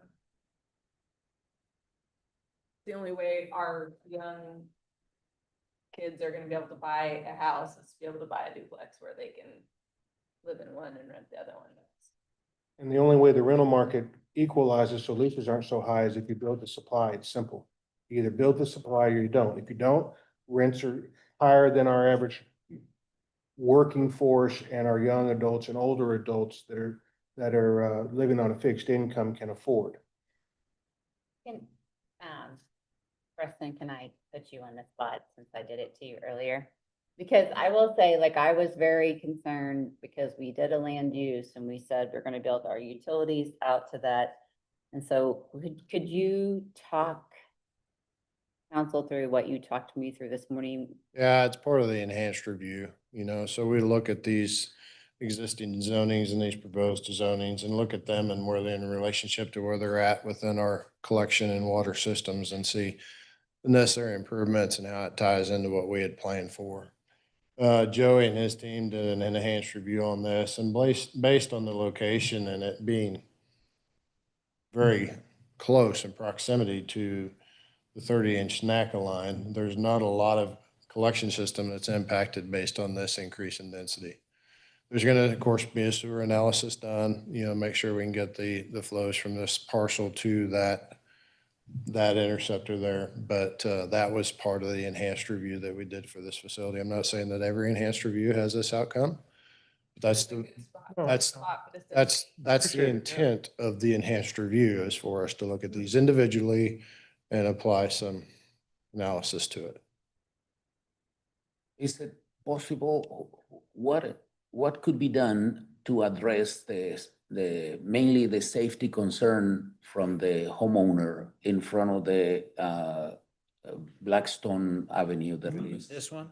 Yes. I was looking at that Octavia. What I would have them do, I would probably, what I would recommend they do is flip the layout. I would probably align this street right here, and then you do a similar curve stub to this property here because there's already a stub right here. And then you have the connectivity to the north as well. Does that make sense? All right. Thank you. You're welcome. And where's the road problem you're talking about? On the Shell- north or the on south? the south side of Shell and in front of that property. On the Google map, it looks like it's asphalt, so I was just wondering. Oh, yes, it is asphalt. It just drops off on the edge because so many people have dropped off the edge that it's now a drop off. It is a big drop off. We could put some base down through there and So that grade is it. probably in the county, that parcel. No, Which- it's the city. which- It's the city. that house In front right of there? The property on Shell, the south side of it, it is badly South damaged. side where? At the intersection or in front of these In houses? front of the property on Shell, on the south side of it, or from to the west of the street that comes out of that subdivision. So you're talking about that, just that yard? That house right there. Here. That's been there. And in front of that house, the whole thing. Oh, I don't know that that's in the city limits, is what I'm It- saying. That Yeah, house that right is. there. This house is. It is within the city. Well, then we should fix it. Hey, right. I mean, if it's We a don't have- hazard, I mean, we surely could put some Put some base red down. clay in there and. Good call. What about the sidewalks? Put a shoulder on. Yeah, where is the city line? Like where? Anything that's not green or pink is city limits. So all of this is us. Actually, let me turn off the aerial. It's easier to see. The pink areas are center. Everything in white is us. This kind of greenish color is county, and then the pink is Centerton.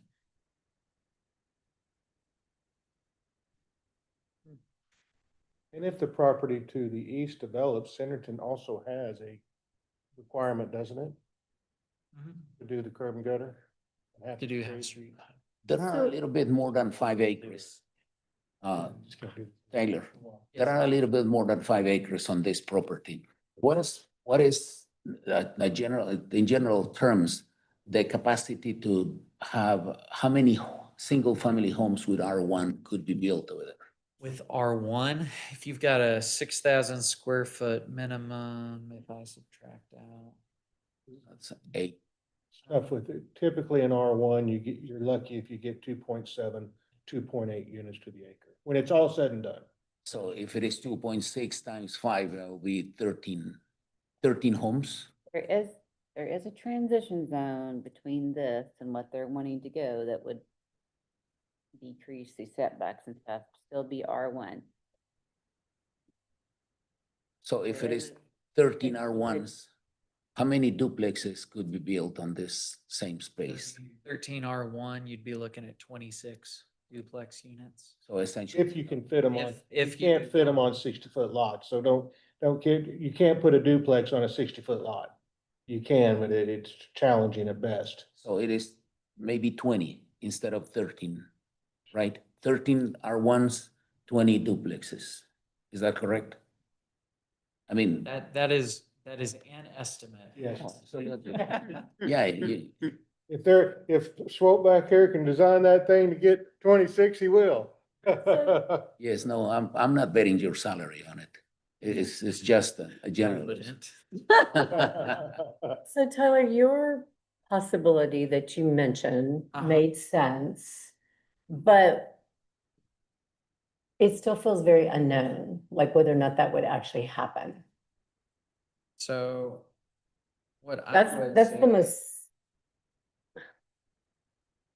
what I would say, the code prioritizes having these streets line up, line up. but they don't always.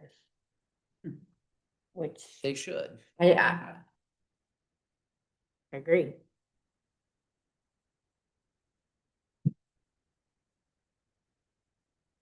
Okay, is there any other discussion? We have a motion and a second on the floor? Yes. For a roll call. Burkhart, Yes. Hook, No. Sanchez, Yes. Patterson, No. Seba, Yes. Shooter, Yes. All right, can I get a motion to adjourn us from the voting agenda? Second. Favor? Already.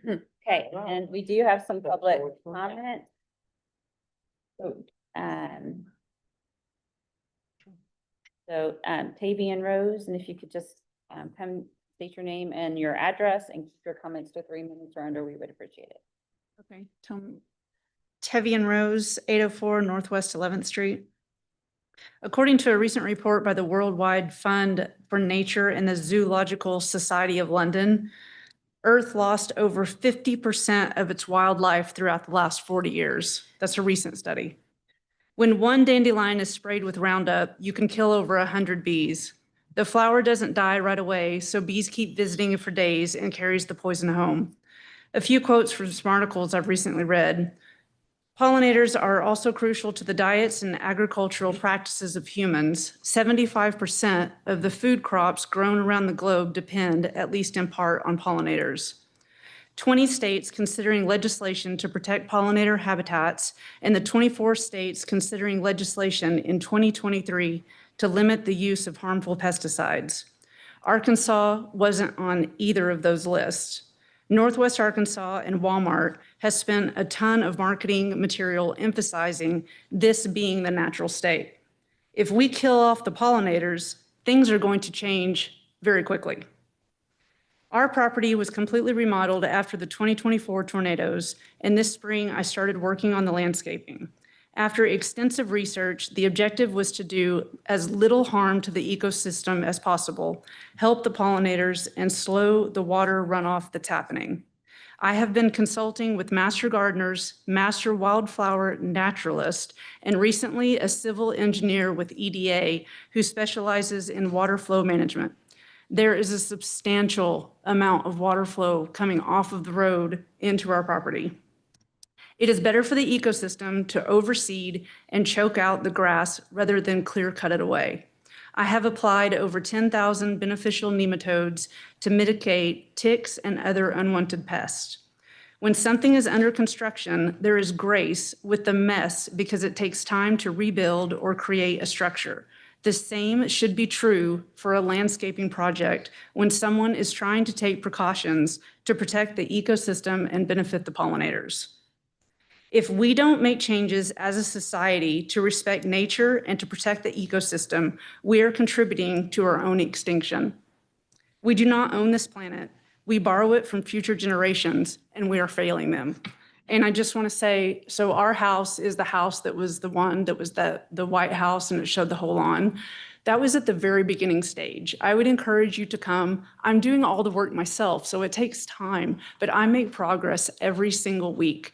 And I'm currently within code as of today I think the 3 complaints that were made were in the very beginning when we had substantial amount of rain and my lawn guys didn't get there and the backyard was horrendous. I do think that that is when it happened. But I would encourage you to come and look and see what I'm doing because it does matter. Our pollinators, we're killing the whole planet.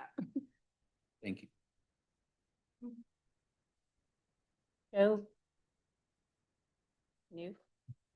Hi, Joe Sumner Knuth, 801 Northwest 11th. And I just want to encourage, and I also want to say how proud I am of our town. Man, the challenges. Where I'm living now, been there 20 years. Came here years before that. But one of the things I'm most recently proud of is our bragging rights in supporting diversification. Because it is my belief that monoculture, agriculturally, socially, culturally, is a path to extinction. And I see diversification even in our yards. We have a great viewpoint across the street, and the diversification is side by side. My corner neighbor has a gravel yard. I like it. I really do like it. It's different, but it's architectural, and it really blends with her home. It's nice looking. When she started it, it was a mess. It was terrible. Starting off, getting through it, it was a mess. It's nice. Right next door to her is this lady's lawn. And she's at the beginning of the process, and I've watched it. I know what she went through to get it done to where she is now. And I'm really enjoying the process of where she's going with it. So I see diversification there. And I think that is ecologically something very sound and to be considered as a path forward for us as a city. It's an interest of our future, which you have to deal with every day. And I think it's worth investing in. I think setting your parameters, what will work overall, don't be too strict with it. This is growing stuff, you know? It's getting your hands dirty. It's investing in growing things. But set your parameters and then encourage it. You've got many paths to reach your people. You've got the wonderful publication that comes from the mayor's office. You've got the tree giveaway every year that you can encourage us. You have plenty of people. You have master gardeners. You have the county extension agency. You have Peel Gardens. You have people all over the place that can help you make this occur. But number one, thank you for considering it. Number two, I encourage you to go forward with it. It's a healthy, diversified thing to do. Thank you. And the last person was Ramsey Ball, but I think he no longer here. So I think that's all we have signed up for public comment. So we will go to. I just have a quick question. Probably about 8 or 9 months ago, we received a court document and we were all supposed to go to Fort Smith on June 29th. You do not. We got an email, but we don't. Okay. Yeah. Okay. I didn't, I may have overlooked it. I just You wanted to remembered make that sure, we were yeah. having to go. I'm in trouble. Yeah. Well, no, I had remembered because I had already told them I couldn't because it's my 30th anniversary. Yeah. But, and I apologize if I missed the email, but I'm just trying to Thank you. check the boxes All the balls in the air. to make sure that that we are not supposed to be. That's great. I think that. I didn't Thank you. remember. That's all I have. Committee review. No. I have from Visit Bentonville, the destination master plan from the, Oh, yay. y'all attended, everyone Yay, attended. thank you. Copies, see. That's fantastic. I appreciate it. Yeah. There's one for you, Mayor. Yep, this already has them. So, yeah, just, it's really pretty, you know, it's got everything kind of laid out, really, easy to follow. Kayleen said that, a couple of council members had reached out to her to want to discuss some specifics in there. So if that was you, she said, she will be reaching out, to those of you that had expressed interest in meeting with her to set up one-on-ones. If you haven't already talked to her, let her know any questions that you have about any of this, and she would love to meet with, any of us, one-on-one to kind of answer some questions. Lots of good things. Thank you for bringing these. No I problem. was waiting for this, so I I know. could read through it, so I could see. They just came in yesterday, so. Oh, that's great. Thank you. But lots of good things going on. They've had, just staying really busy, lots of great events. We've had, several new hotels come online here in Bentonville, and they're just doing a really great job with all that they do. And on page 21, it has a nice display of wildflowers. That's beautiful. And on page 53, it has a nice picture of a bee. There's a pollinator. You are. Is that a real bee or a Destination for the bees. They're in the master plan. They're in the master plan. That's right. Okay, so neighborhood one open house was last week, and I don't know if anybody else was able to stop by there, but it's very cool to see what's happening out at the airport. So if you have not, we got to see social media, or I don't know, you can go out there.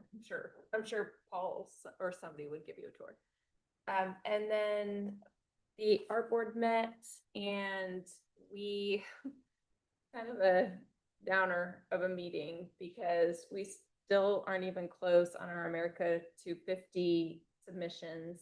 We did extend that to high school, but we are going to go ahead and keep it open until the first couple of months of the school year so that we can hopefully leverage some of the art teachers and try to get some more of those submissions. And then we rolled it out too late, I think, in the school year, so we weren't able to do that. And then the Water Tower Road roundabout, we had quite a few proposals. None of them really were, I think, what we had hoped and anticipated. We talked about shifting to a different roundabout in hopes that as NWAC expands all through there, that we can do some partnership with them for this roundabout and potentially gear it more in mind with that campus expansion. So we are looking at a couple of the other roundabouts to the west. So we'll keep you up to date on those. The hangars at the airport are, They amazing. which is what it was promised to us when we approved the lease. Them. They're so cool. They are. Finance Committee did not meet, so there's no report there. Just remind everybody that the Parade of Homes is this weekend, all over Northwest Arkansas, but there's a lot of communities in Bentonville, including one of the first condominium communities, which I'll speak up for myself. We decided to enter, so, but a lot of the communities that are in there are in Bentonville. I would hope that you go have a chance to go by and see them, support them. It should be hopefully with the rain. I mean, I hope it works out, but a lot of hard work went into a lot of these communities and homes, and I think I would really enjoy seeing what people are doing in their models. Tree and Landscape met on Thursday. Tyler has already left, but I think we are really close to rolling out or bringing the final tree canopy assessment. This was something that was a grant that we received after the tornado. They've really gone through it, come through it several times. And then, of course, the majority of our meeting was with the native and pollinator landscape ordinance discussion around that. The fall tree giveaway dates were set for October 10th. The free trees that were mentioned, that will happen on October 10th. And then one thing something that everybody can do. It doesn't necessarily have to be this board. But be looking for some landscape nominations, usually at city council member, meetings. We like to recognize those, and they need more submissions.